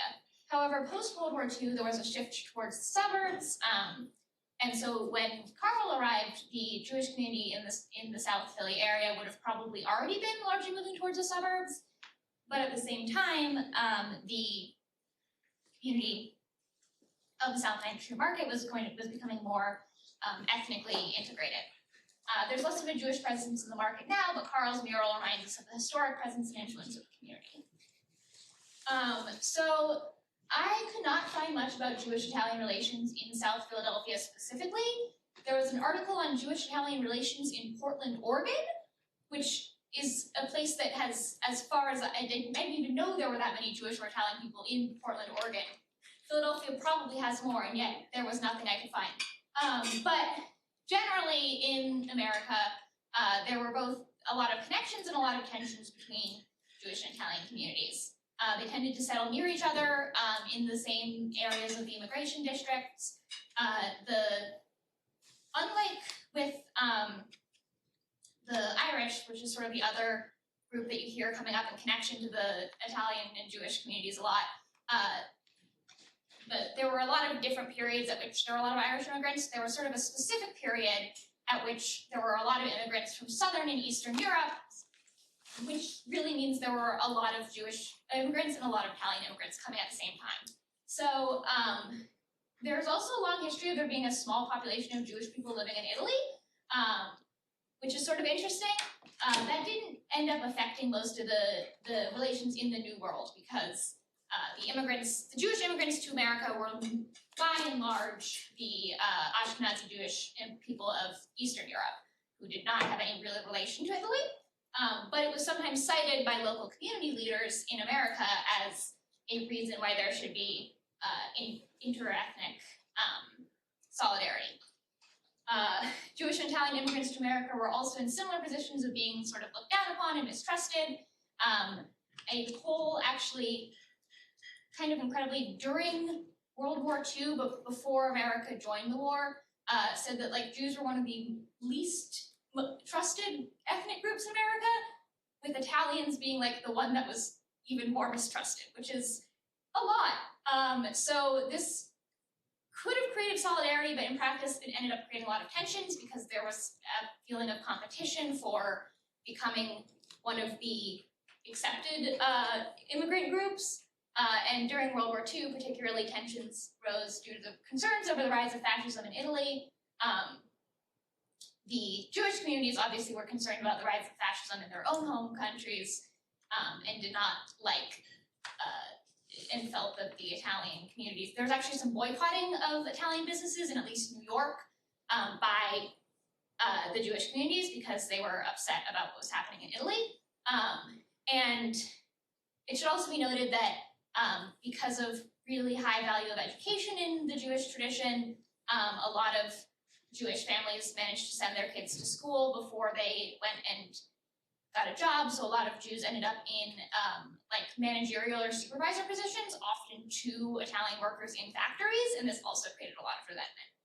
However, local community leaders in both the Italian and Jewish communities did a lot to try and smooth over tensions because they, as it turned out, the Jewish boycott on Italian goods in New York really did affect the Italian communities because they were right adjacent to each other and ended up doing a lot of business with each other.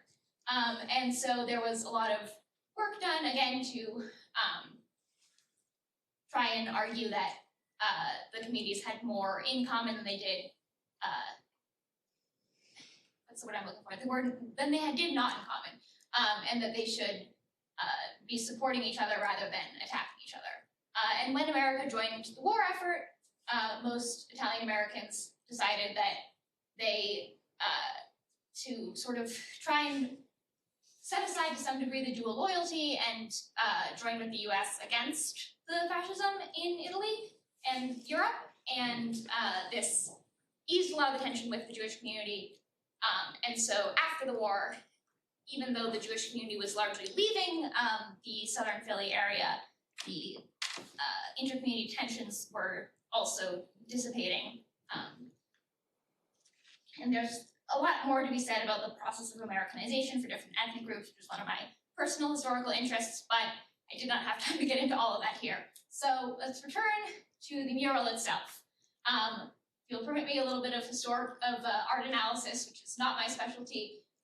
We've got, so first of all, the background of this, the border is red and white, which are the colors of the Polish flag.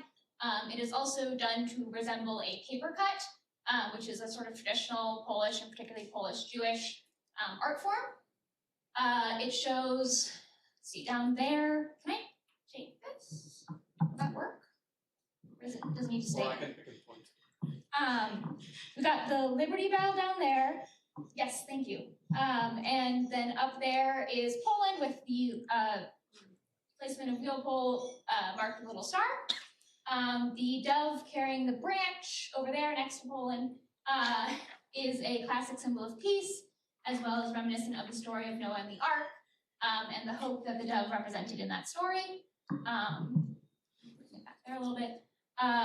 In the upper right corner, the chicken and the little eggs down there show what he brought to the market, which were the chickens and the eggs. The eye could be a reference to Jewish mysticism. I'm not entirely sure. There are some traditions in some places of the using the evil eye symbol to ward off evil, which is possibly borrowed from, I think, Greek influence. Interestingly, there's kind of no visual reference to Judaism on this mural, which could possibly be because, unfortunately, the most common symbol of Judaism, the Star of David, was used by the Nazis to mark Jews in a very, very negative way. And so that might have felt disrespectful to Karl's memory. So there wasn't really that much that they could do to visually represent it that wouldn't also carry negative associations. But if the eye is a reference to Jewish mysticism, then that could be a reference to that. Karl's expression is kind and humorous. The colors are vibrant and cool. The bright blue shirt adds a little pop of color that draws your eyes to it. I actually had the privilege of going on the Beyond the Bell tour that we mentioned, and we got to see this mural. And our tour guide mentioned that the artist painted Karl in more modern clothes than he actually usually wore, which sort of brings him into the present day a little bit. And the words above him, mentor, strong, respectful, caring, humble, showcase both his virtues as an individual and his significance in relation to the community as a mentor. And finally, one thing that was really gained by me getting to visit this mural in person is that the positioning of the mural is directly across from Karl's Eggs, which is a little, very small, narrow store with a counter in it, still sells meat and eggs, and it has glass doors on the side that basically mean that you can see inside the entire store. It's a very small store. So when you're standing next to the mural, you can see the inside Karl's Eggs, and that makes it seem like Karl is sort of watching over his old store and on the customers and workers there. That's the conclusion. Thank you. Oh, wait, sorry, I forgot. In Jewish tradition, when somebody has died, the tradition is to say, may their memory be for a blessing. And I think this mural makes Karl's memory a blessing to the market. The Our Market project is created in the context of increasing pressure on immigrant communities in the US. Michelle Angela Ortiz, when talking about it, mentioned that ICE has been in the market a couple times. And therefore, I think that she wanted to show the current residents of the market that we come from ancestors that have also faced struggles but survived. So I think Karl's mural in particular serves as a reminder to the community that there are market ancestors, even if the ethnic groups that are currently in the Our Market community are not the same as ones that came before. They share a collective memory and sense of community. And Karl's presence reminds the people of the market to protect each other and not let such horrors as he faced happen again in our lifetime. Thank you.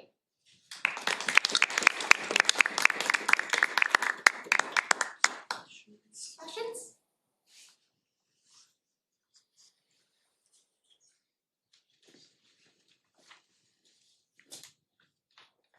Oh, yeah. Yes, thank you. This was a really interesting presentation. I'm interested to know, with this Our Market project, is it an ongoing project? Are they intending to continue? And how do they go about selecting future murals? Like, is the community advocating for certain people? Like, are they soliciting donations that way? How does that process work? That's a great question. I believe it's funded by a variety of grants from the city, from like art foundations, from local affinity groups, organizations. So that's where they're getting most of their money from. Also, they do host community events, which I think they sell food, and some of the profits of that goes to the project. It is an ongoing project. It has a lot of different branches, including the hosting of the community events and the as well as the installation of new murals and new decorations for the stores and the carts. I think there's a new mural that's in progress right now on South 9th Street that we saw when we went to the market. And I don't know what specifically they have planned, but I think largely they're channeling it into the events now.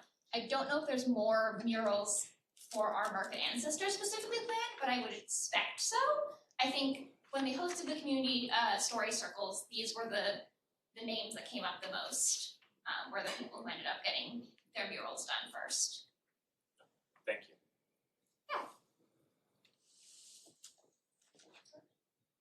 Okay, thank you. That was an excellent question because we have 2 more murals coming up. So we have Maya and then Zakai both working on mural art.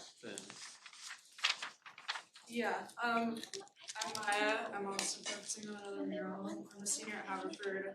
I'm a growth and structural studies major, and I'm originally from New York City. So I'm focusing on the mural called South Philly Musicians Remix, the envisioning, which as the name implies is not the original mural. It's an iteration of a previous mural that was just called South Philly Musicians. So it's located sort of near where we've been talking about, like sort of near Italian Market in South Philly at 1532 South Broad Street. And it was created in 2016. It was officially dedicated in October of 2016 by the artist Eric Octa. And he's a Philadelphia-based artist, mostly focusing on public art, which in the case of Philadelphia often means murals.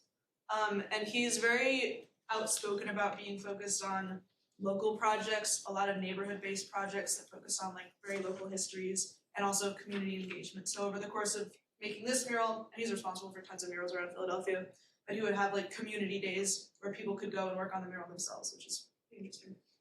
And so it depicts these 8 gentlemen who were big figures of the bandstand era in American history. And when people say bandstand era, usually they're referring specifically to the show American Bandstand, which was like a music and dance sort of variety talent show.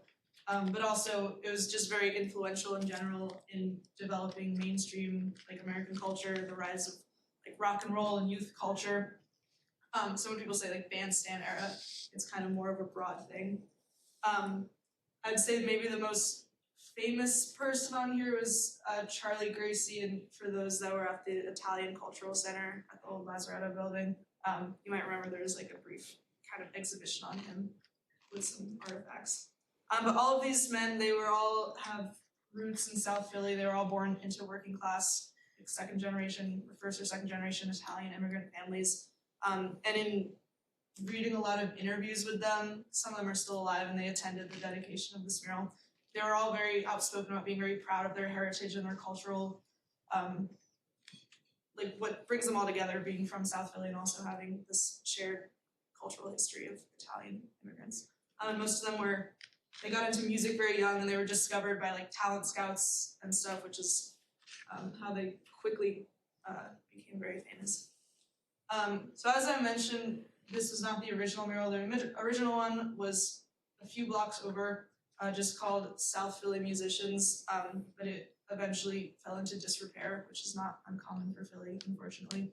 But I also think it's an interesting example talking about palimpsests and different histories being memorialized and then scratched away and then revisited and rememorialized. Yeah, but both projects were funded by Mural Arts Philadelphia, which is now a nonprofit, but it started in 1984 as the Mural Arts program, which was focused big on community engagement still, and also as an anti-graffiti project to try like channel all the graffiti into like more public art and like more official mural making. And it's claimed to be the largest public art program in the country, which is interesting. But yeah, they organized it, they funded the whole thing.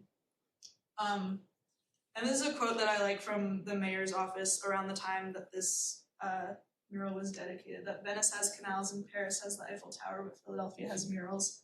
I think is topical. And also just goes to show how important murals are to like the fabric of Philadelphia. And that's the artist working on it, and then that's Charlie Gracie standing in front of the mural at the dedication.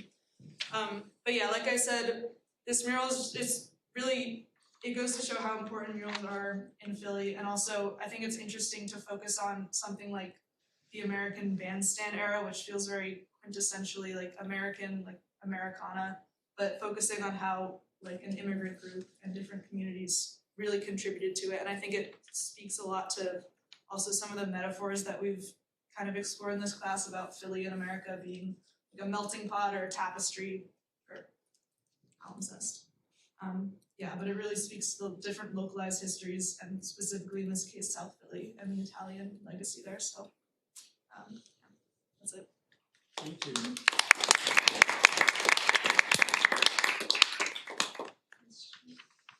So do you know who the musicians on the original mural were, and did they change between the two?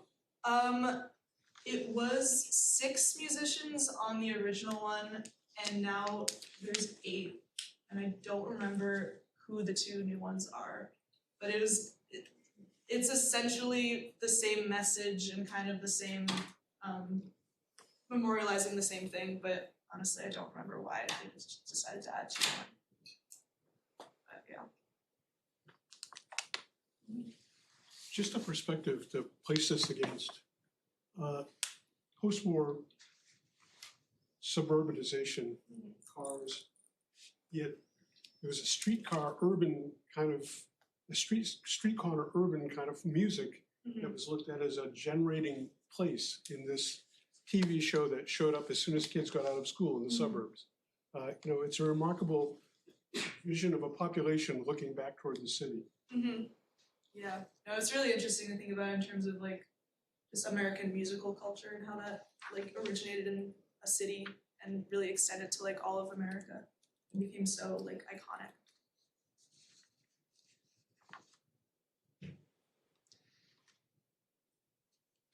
All right, thank you.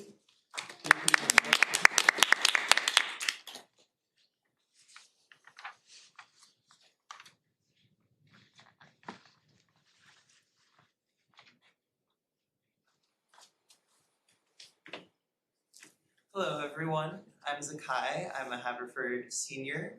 I'm from Boston and I'm a growth and structure of cities major and anthropology minor, and I'll be doing a 3rd mural series. Okay, so I focused on the Mario Lanza mural. It's located at Broad and Reed Streets. It's between the Newbold and Italian Market neighborhoods. I believe it's technically in Newbold, but it's very close to the Italian Market neighborhood.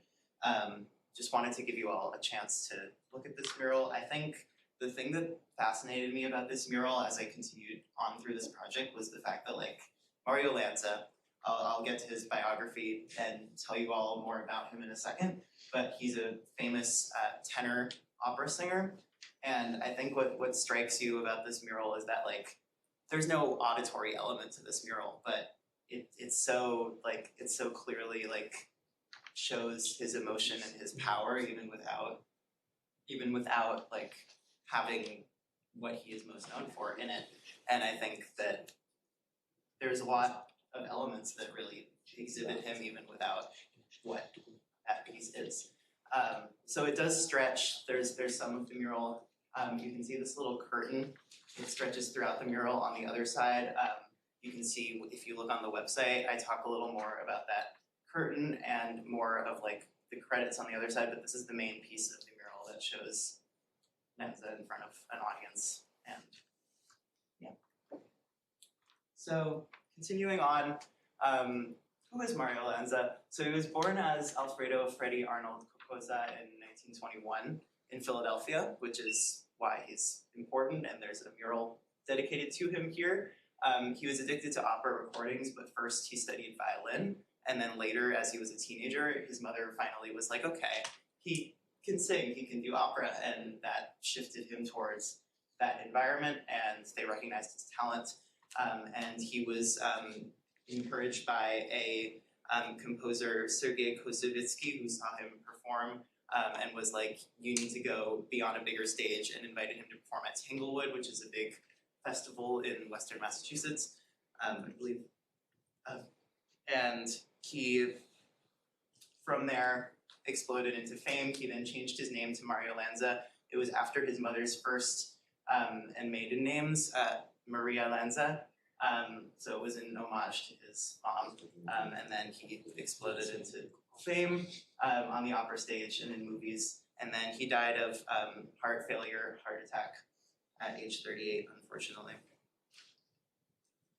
So this mural was created by Diane Keller, who's the main artist. It was a partnership with the City of Philadelphia's Mural Arts Program, as others discussed, and other Italian vendors and supporters, as well as assistants. It also was commissioned by the Mario Lanza Institute and Museum, which is an organization that's dedicated to keeping Lanza's memory alive. They host monthly events still, and they run a National Opera Scholarship that still is on till this day.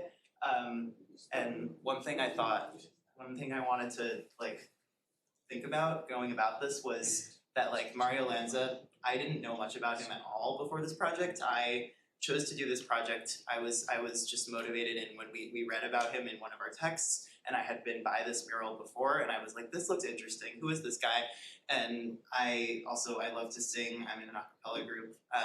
And I was like, why don't I really know much about this? And I think that among this generation, there's not much knowledge of Mario Lanza at all. I think that he's not a name that is that popular or well-known even in Philadelphia, where he's from, which is really unfortunate. So it got me thinking about how long this history is gonna last as part of the Mario Lanza Institute, as the people that were alive in the same period as him continue to grow older, which is unfortunate. Anyway, the mural was created in 1997. There were restorations in both 2007 and 2024 to amplify coloring.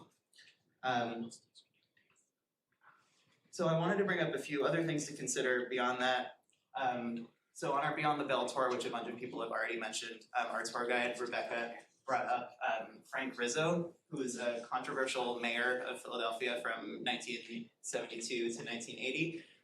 He over-policed Black communities and targeted them, but then he was also really well respected in the Italian community as a community member, and we sort of heard about that dichotomy on our tour and how complicated that was.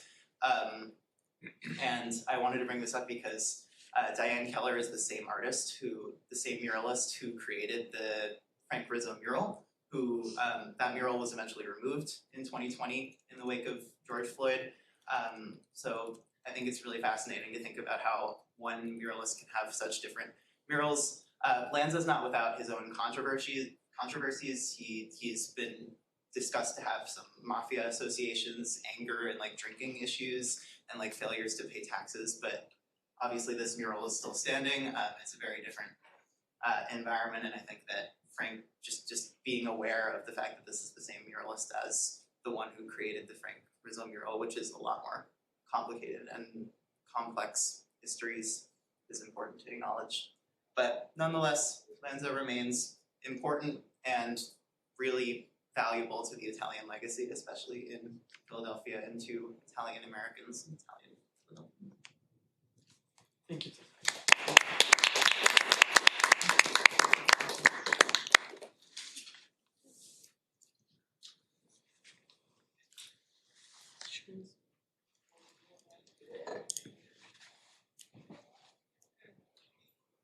I think there was a remarkable symbolism. I forget, was he once a garbage man?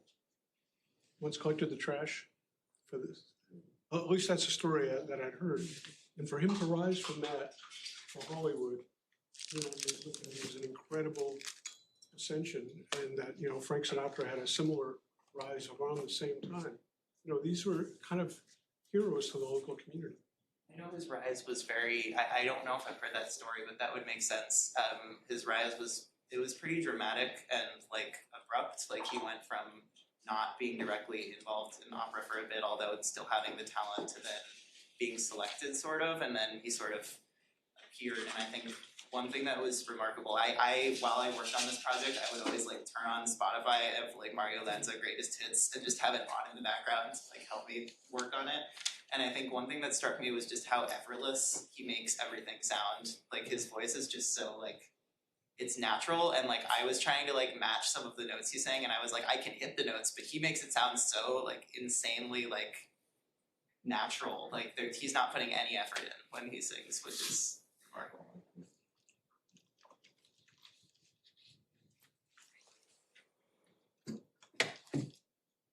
Well, thank you, Zakai, for bringing alive this eagerness.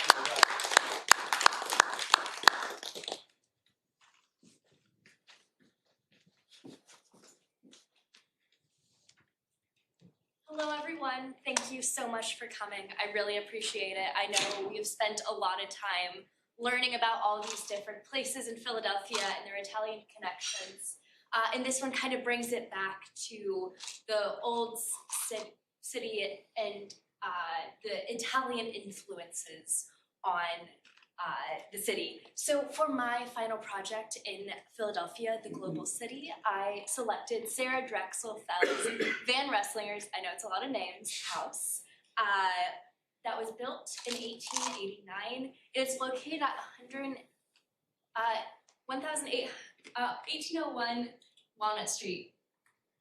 So, like many of the other presentations today, the beginning of this house's story starts with the founding of Philadelphia in Pennsylvania. The city was decided by William Penn and Thomas Holmes as, quote, a peaceful oasis of brotherly love, and it was also the first modern planned community. At the center of this plan were 5 city squares. First of all, the one where the City Hall now lives, and 4 other ones at each quote-unquote corner. Rittenhouse Square, where this house is located today, is the one that is at the focus of this. So, originally known as a place to go hunting for birds or grazing for animals, by the time the Van Resslingers, this is Sarah Drexel Fell Van Resslinger, moved there, it was probably unrecognizable to William Penn. Rittenhouse Square at this time was likened to the famous Washington Square. And again, this is in the 1890s in New York City. The sociologist Dingby said of Rittenhouse Square at the time, in the 1890s, that at no other time in the city's history before or since have so many wealthy and fashionable families lived so near one another. So during this time, if you were going to dinner parties and you were invited into these homes, you would not, and any people who in this room who know a lot of Philadelphia's history, you'll be seeing the families of the Cassots, Dervoos, Cadwalders, Mills, Van Resslingers, Drexels, Munns, Fells, and Biddles, all descending on this square, making into the nucleus of rich families in Philadelphia and the socialites of the city. At the heart of all this is Miss Van Resslinger's mansion, described as the finest Beaux Arts residence in the city and, quote, the social center of the upper crust. This stone and marble house stood out from the brick townhouses that surrounded it and all these other houses wrapping around the square. It was in the Beaux Arts style, as I said, which originated in Paris in the mid to late 19th century. Beaux Arts is very associated with the Gilded Age in America, as it was a way for the new money to bring this other old world influences of French, Italian Renaissance, Greek and Roman revival, and incorporate it into their homes and public buildings in America. 2 main features of the interior of the house that I feel like best exemplify the incorporation of Beaux Arts are the stained glass dome and the portrait ceiling, seen over here. So first of all, this is a Tiffany glass dome. I'm sure many people have heard of Tiffany, who is famous for their glass, but also made things so grand as this. It's in a Nouveau Art style. You can see from these Nouveau arabesques, the medallions, and it sits at the top of this grand staircase, which are all well known and considered in Beaux Art style. To our right, is there any chance I could have this? So I found definitely what I think is the most interesting and definitely the most Italian part of this presentation is this giant ceiling with, I believe, 94 portraits on it. So it has been long, I don't know if the right word is debated, but every single source I have seen about these refer to these as portraits of doges. The doges of Venice were elected rulers that oversaw the city's general population and governance. So I'm guessing that, I don't know exactly where it got doges, but we can see that they are wearing, in the portraits, these red hats and red mantles. So let's go ahead and look at the regalia of a Venice doge. So first of all, we have something called a cornadoke.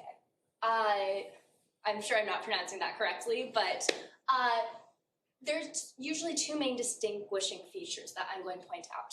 First of all, it's this horn. That's part of the reason that it gets its name.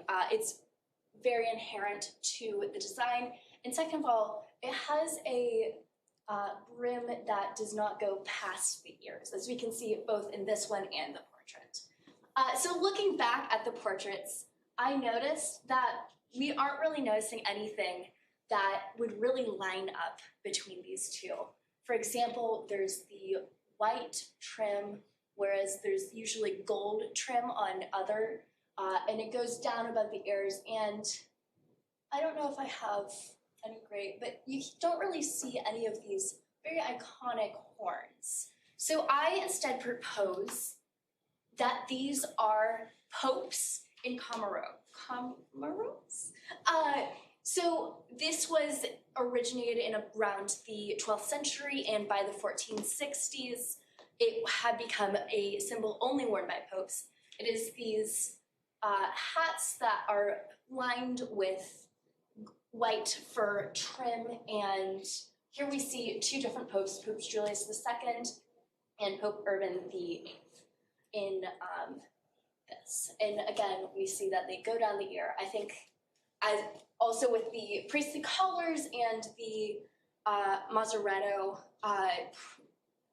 regalia, I really do believe, Mazzetta regalia, I really do believe these were popes. Finally, at the corners of the ceiling are these even larger medallions that depict popes in a different way. To further emphasize my point that I too truly do believe these are popes and not doges, I believe what they are instead wearing are the papal tiaras or triple crowns. Here we can, in fact, I think this exact is a depiction of potentially Pope Anacletus, just based off of iconography and what they're holding, what he's wearing. And again, you can see this triple crown and the emblem of the Holy See. So, again, this was originally built as a family house by Mrs. Van Rensselaer. She, her first husband, John Fell, died in 1885. Rumor has it that he was so overworked that he just flopped over. And after he passed, he left her a significant amount of money. She, after about 2 years, quickly remarried and moved her and her family into this mansion that she had built with a significant amount of wealth. It was also specifically noted in many sources that she built it right after a trip to Europe, which I think could have been a source of a lot of these inspirations and also potentially the murals. And I'm very curious, and something I'd love to spend more time with is where she might have gotten all these paintings for the ceiling. Based off of the different depictions, the styles that they were painted in ranged from Baroque to Mannerist to Neoclassical. I also believe that was done by multiple painters, because of the differences and proportions and style that ranges across them. And I might want to go back just a couple to see if it's unfortunately very hard to get good photos, but you can kind of see a range of different styles being used to depict these different poses.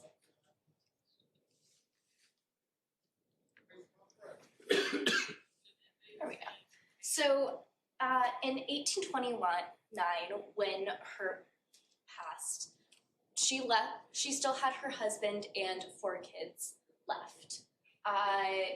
After that, they all moved out, and by this time, the city square had been transforming. The rich people had moved out to the main line, and this mansion kind of fell into disrepair. In 1942, Penn Athletics moved into the building to use it as their quote clubhouse. They notably put in some time and money into restoring it, removing the soot and dirt that had accumulated. So in 1975, it was bought and converted to a modern retail space by Design Research, which specialized in Scandinavian home design and tried to basically bring it to the average person, this elevated style of design. They put $1.1 million into, quote, restoring the house. Apparently it really fallen into disrepair even though it had still been used by Penn Athletics. I was able to actually visit it. I don't quite know when. Nowadays it is a Anthropology, which is a home and clothing store. And when I was able to visit it, I was a little bit surprised at the state it's in. I could best describe the renovations as building a 6-story building inside of a 3-story building. And it's really kind of falling apart, which was disappointing to see. But overall, I think that the mansion is this great example of how the new money and the rich and social of Philadelphia looked to across the sea to build their houses and inspire things from that we have all discussed here today. Thank you, Patty. Thank you. Questions. Oh, yeah, sorry.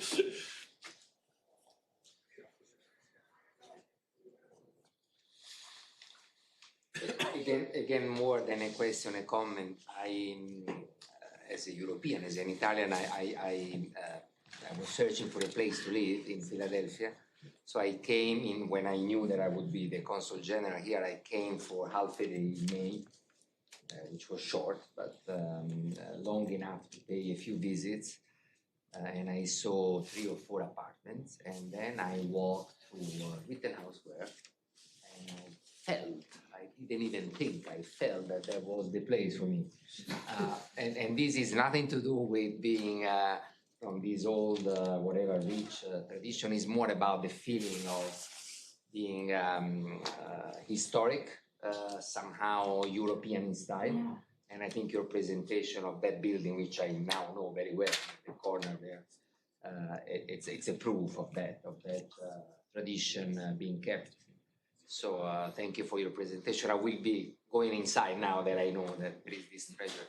So I originally selected another building, but it was no longer accessible to the public, and I was asked to re-choose. And while looking back through the syllabus, I noticed this house. I'd actually been to Rittenhouse Square before, and I'd been inside this building.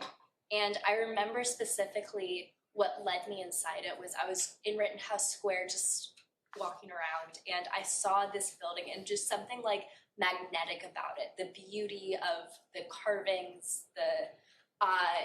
it's still sitting as one of the last few original houses on Rittenhouse Square when much of it has been built into high-rise apartments or building offices, really made it become just ever so more important and interesting to me. And it's funny how each of us is attracted by what we are used to, right? By what we are raised with. So this morning, before I came here, I met with Antonio Merlo, the president of Drexel University, so Italian as well. And at the end of the conversations, so dear professor, where do you live? Rittenhouse Square. So the two of us will meet probably in the park in the next few days. Thank you. Willa? Oh, I was gonna ask, how do you build a 6-story building inside a 3-story building? Like, what does that look like? So they basically tore everything down to the studs of the house and used that frame to build its own stories. So it's really interesting. If you go in, you'll see that floors cut fireplaces halfway off, or there's just kind of like random floors put in it there and there. But at the core of it, you can still see the building. You can still see these amazing fireplaces and decorations, the plasters that are on the ceilings and the walls, and all this other decoration that really gives heart and life to its original purpose and meaning. Was the first owner American? Yes, so she was a Van Rensselaer. Sources differ on how much she was, whether she was the one to purchase it, whether it was her fiance/husband.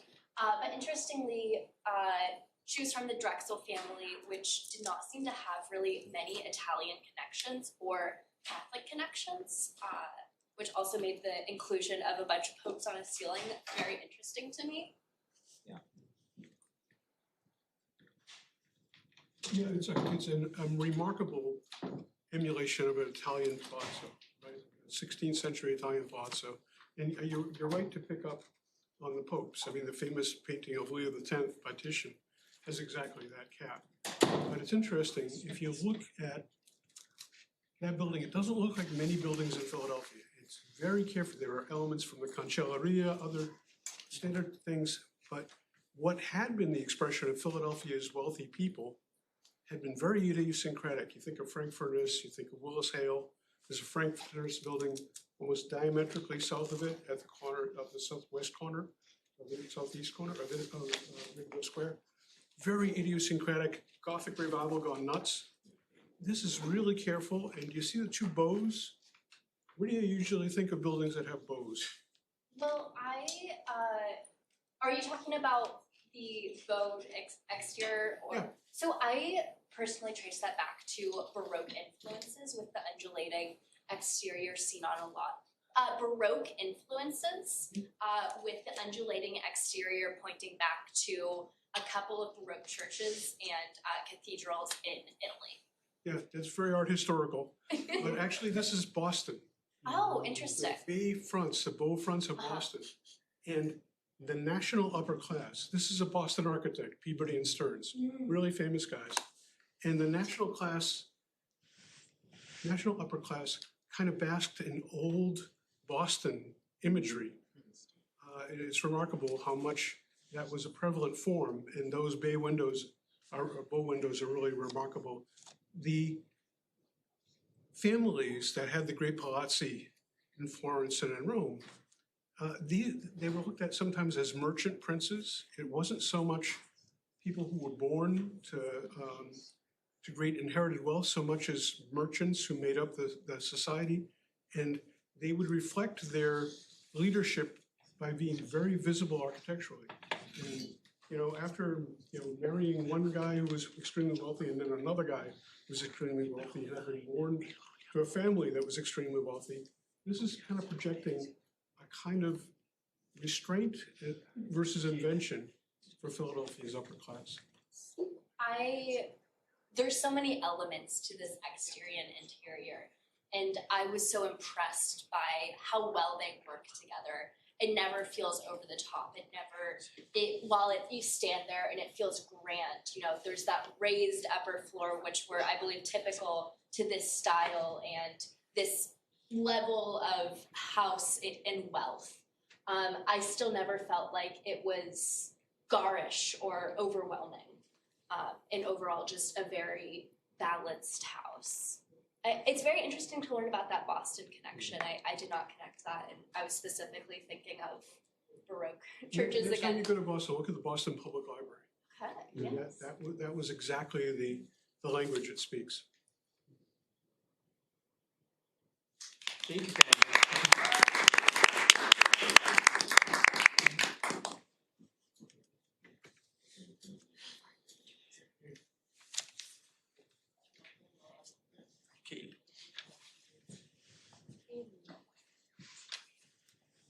I'm afraid Kaylee is not here, I guess, so we have Natalie and Eleanor.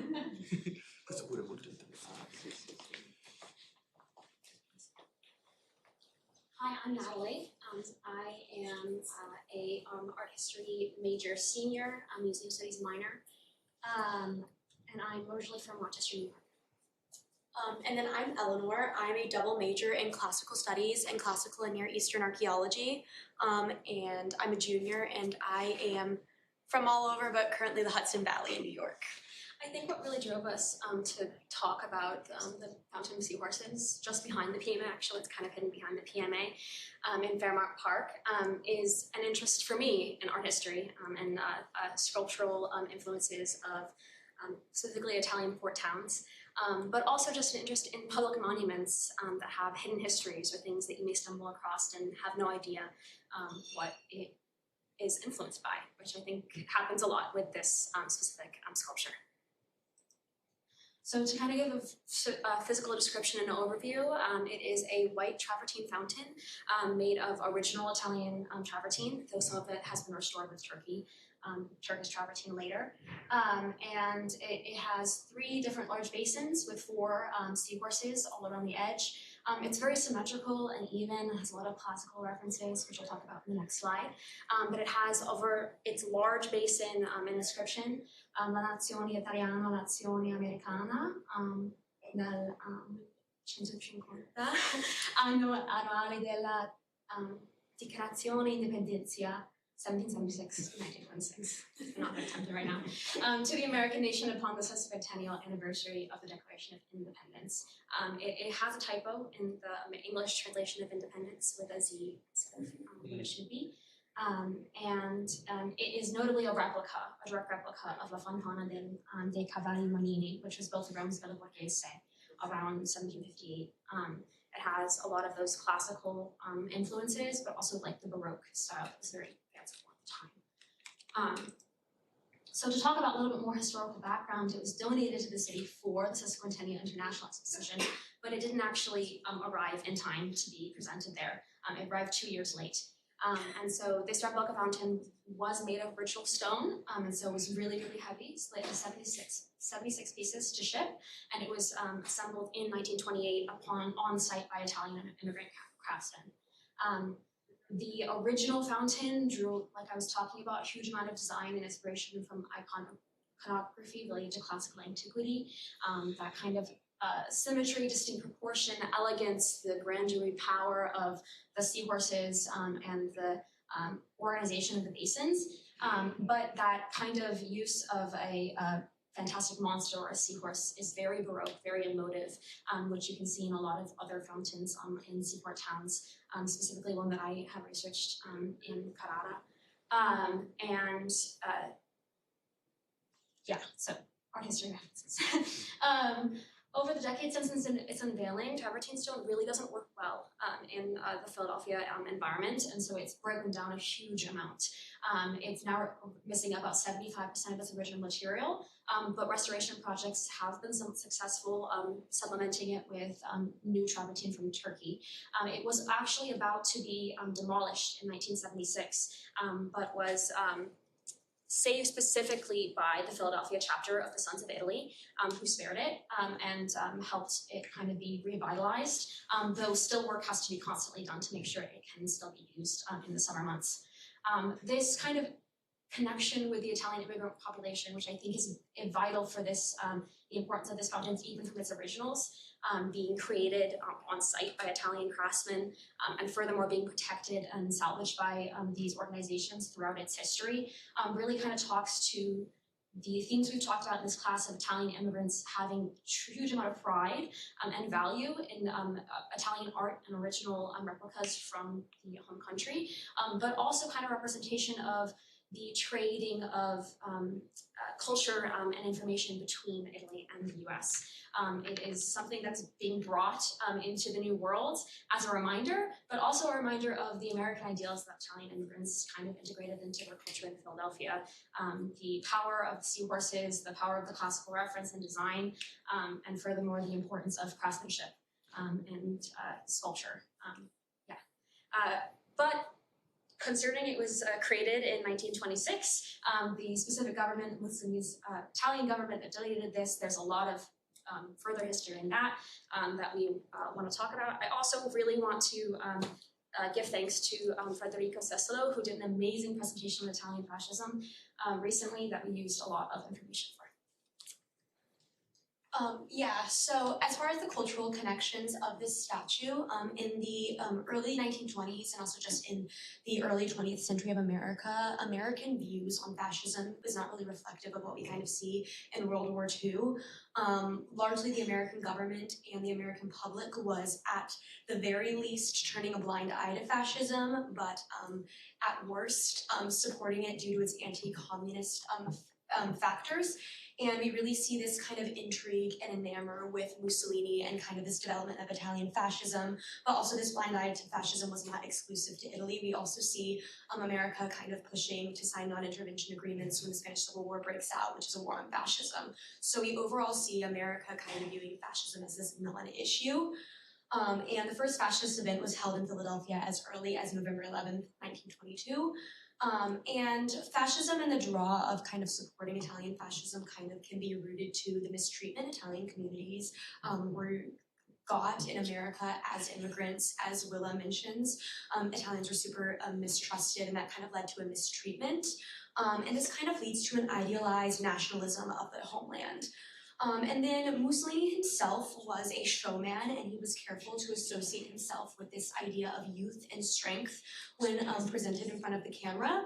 And this created an image for himself that really appealed to this idea of the American dream and the American hero. He was this self-made man. He kind of held all of these ideals, and this was really easy for all of American public, but especially for Italian immigrant communities, to kind of see Mussolini as this person they wanted to emulate. It was a lot easier to look at Mussolini and think that's somebody you could become than look at the Roosevelts, who were born with silver spoons, and think that's something you could emulate. And then also, just by the nature of the communities, a huge amount of propaganda made its way into Italian American immigrant communities, which kind of helped this false image of fascism as well. Anyway, any cordial relations that existed were ended by 1935, but in 1928, when this statue was delivered, the Italian ambassador Giacomo Di Martino presented this fountain, and he said that this was created by two national revolutions. America and Italy are destined to understand each other. I feel happy to say that probably no country in the world has shown more interest in understanding the value and significance of the present regime in Italy and to the personality of Signor Mussolini, and probably no country in Europe has understood more clearly the value and significance of American ideals in the modern world.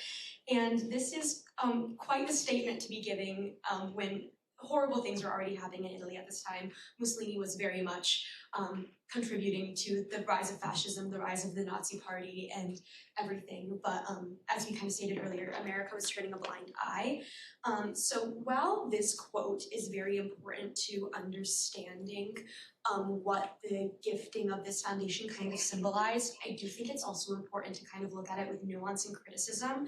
While it is not improbable that Mussolini and his advisors did want this connection to be made and intended for some of these sentiments that Martino expressed, the actual engraving on this fountain, as Natalie pointed out, is misspelling. So there's a level of carelessness. So we were gifted this Italian statue, we were gifted this thing that's American-Italian relations, but I do think it was probably largely symbolic because there was this misspelling, this carelessness, this kind of just like, it was kind of treated like an afterthought. It arrived late, all of these external factors. And I do believe that this is a lot of conciliatory political speak, and there's a level of disbelief you would have to suspend to argue that the donation of this singular fountain impacted the people of Philadelphia and let alone American policy decisions. But that does not change the fact that I think this does give kind of more insight to maybe the more negative or nuanced history of Italian-American relations and kind of the role we played in the development of fascism and the way part of our history has been having to kind of reassess and take back some of these things, and the monument and this fountain is still very important, but it does kind of represent a more tumultuous time of American and Italian history. Thank you so much.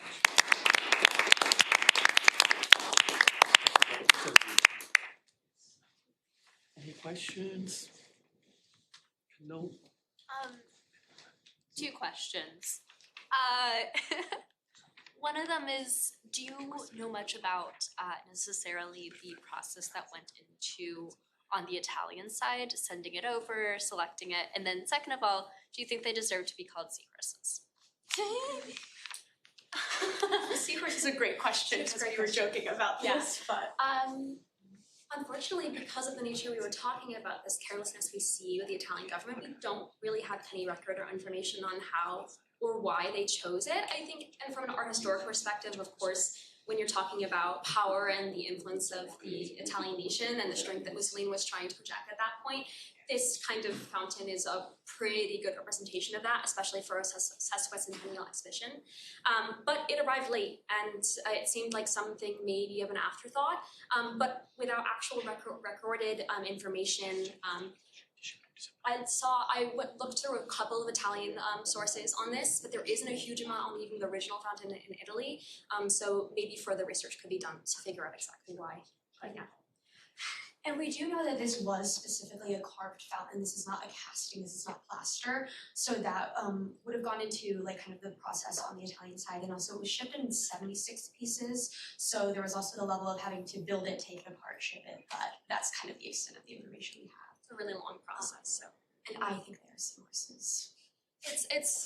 It's another, talking a little bit more about Baroque art history, like the seahorse monsters and marine monsters you see in Italian sculpture of Baroque look like anything. It doesn't necessarily have to be the thing that it said it is. It's more of like a fantastical depiction of, I don't know, a monster.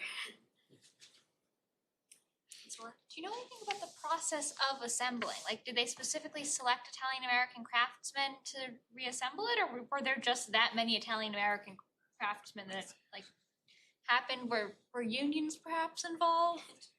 Unfortunately, there is little to no remaining records of the actual construction or even the presentation of the fountain. The one we have from the New York Times is the only one we were able to find, even within the Philadelphia Inquirer. I would assume, just by the nature of the populations at the time, there would have been some Italian craftsmen involved in the actual reassembly, but the details of who was involved is really limited. Yeah. I understand. Thank you.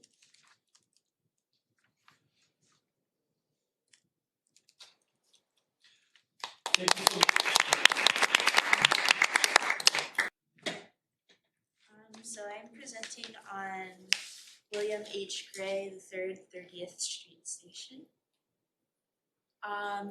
So 30th Street Station is one of Philadelphia's most important transit stations. I'm sure many people have heard of it. I know I've used it many times myself, going back and forth between the city and when I return back to my home near Washington, D.C. It was renamed to William H. Gray 30th Street Station in around 2014 after a congressman who is from the Philadelphian area. And it is currently located on 2955 Market Street in Philadelphia, of course. It first opened in December 15th, 1933, which is unique because most transit stations in America, it was like one of the last large transit stations that opened, because the majority of transit stations in America at the time had already been open like 20 years prior, or like 20 or 30 years prior. It was designed by Alfred P. Shaw of the Graham, Anderson, Probst & White, which is a Chicago-based architectural firm. And he is also known for designing the Civic Opera House, the Field Building, and the interior of the Museum of Science and Industry in Chicago. And yeah, those are some basic facts about it. The architectural style of the 30th Street Station is very interesting because the exterior is a neoclassical style while the interior is like very Art Deco while still retaining a few neoclassical elements. On the exterior, it's very large, of course, as you can see if you visited it. It's around 116 feet tall, 639 feet long. It was built with an iron frame with travertine limestone. And it features 71 feet high Corinthian style columns. It was based on the Roman baths, which is common for many of the transit stations that were actually built before 30th Street Station, such as Union Station in particular, which also has like that Roman bath style of inspiration.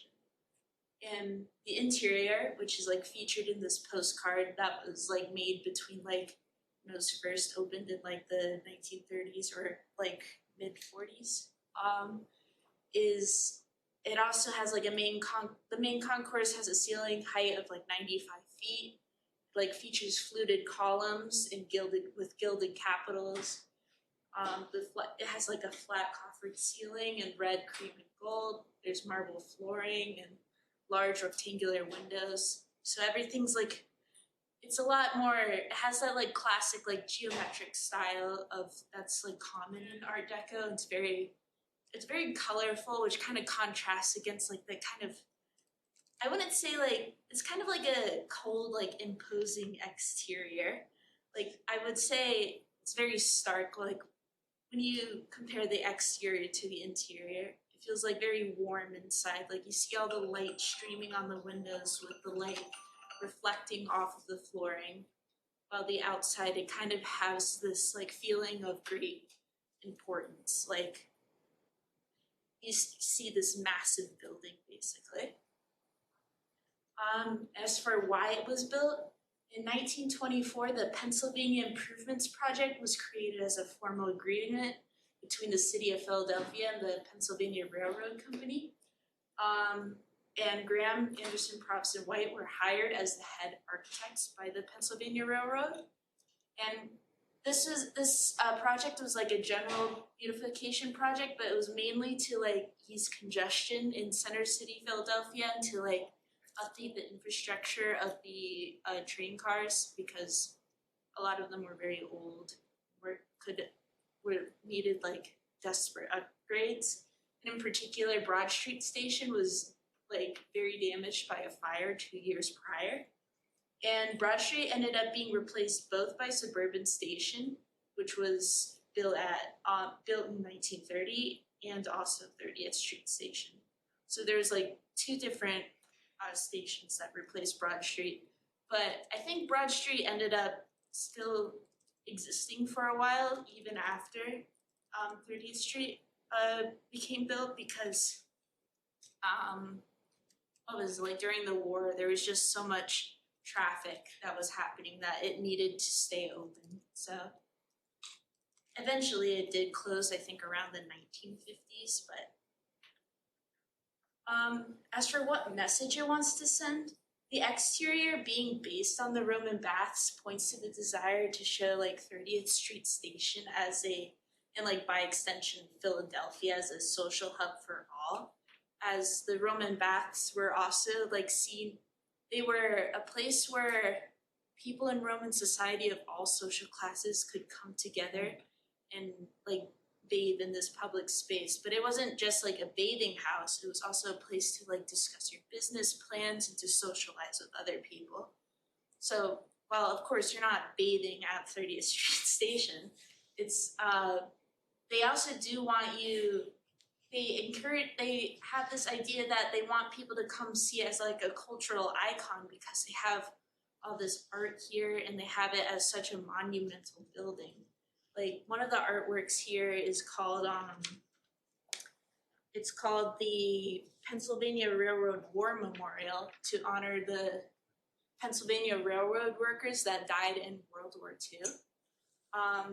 And it also has other artworks such as like the Spirit of Transportation, which is present in one of the like waiting rooms, like past the main concourse, as well as like several plaques that like honor some of the like people that like were part of like the improvement projects that or like, no, not the improvement projects, they were part of the Pennsylvania Railroad Company, like the like higher ups kind of.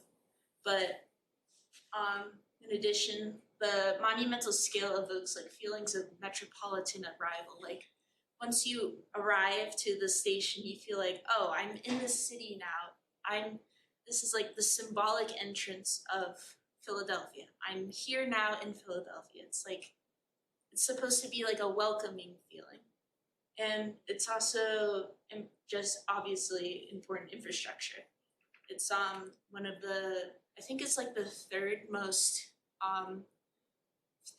commonly used like Amtrak station in the country, like right behind like Grand Central Terminal and Union Station. So it is a very important transit station in the United States. And I think Amtrak is discussing plans to, like, I know currently right now they're doing renovations to, as you can see in this picture I took. I was kind of mad about it. I was like, damn, I wanted a picture of just the statue with none of this scaffolding behind it. But they're doing renovations right now to add more storefronts, so to like kind of encourage more people to come in. And I know in the past, I think it also used to have like a hospital and a barber shop. Really interesting. It was very unique. But yeah, it has a very interesting history because it was unique in that it was kind of, it had a lot of like new technology that the older stations that were in Philadelphia did not have. So it was kind of meant to help revitalize the city as part of the improvement projects.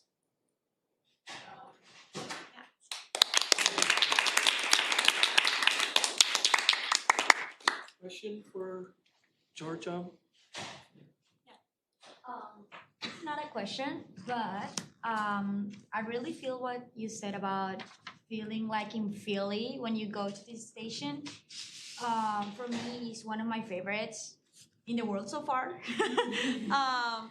And also, the architecture is awesome, but whenever I love like just going at night and seeing the little lights outside. Yeah. And also, it's one of those stations that at least I feel whenever I go, I still feel like it's new for me. I mean, that feeling of being in Philly and like just it wants me to just like, oh, I'm gonna record this. It's just so beautiful.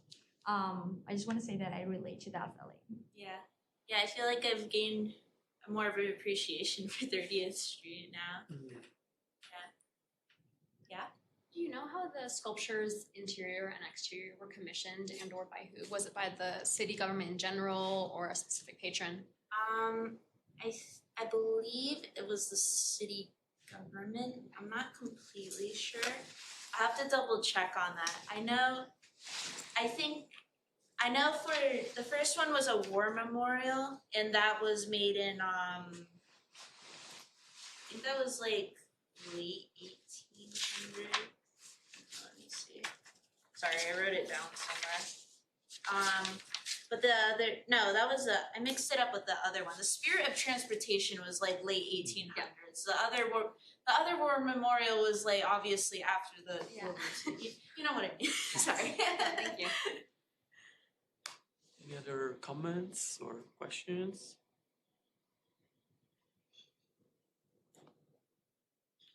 Well, if there are no more comments, thank you, Georgia.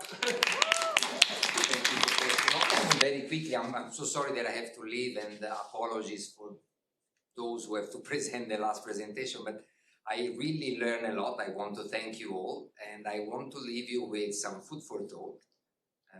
I'm famous, my interns know, because every time I go somewhere I have a new idea. So why don't you think about publishing something very small, it doesn't have to be big, with all the pictures and description, short description, not all the slides that we saw, that would be too much, but a page, picture and the page of description of all these incredible places and buildings of Italian heritage, and that could go in several copies, also on my desk in the consulate. And when I have people coming over, I can ended as a nice present. The first day that I arrived in the Consulate General, I was submerged with meetings and I had to go here and there, and everyone was giving me a gift, and I was without anything, and so this is not really something that that we think in the capital, to have something valuable, symbolic, small to give, and I thought that this could be something nice.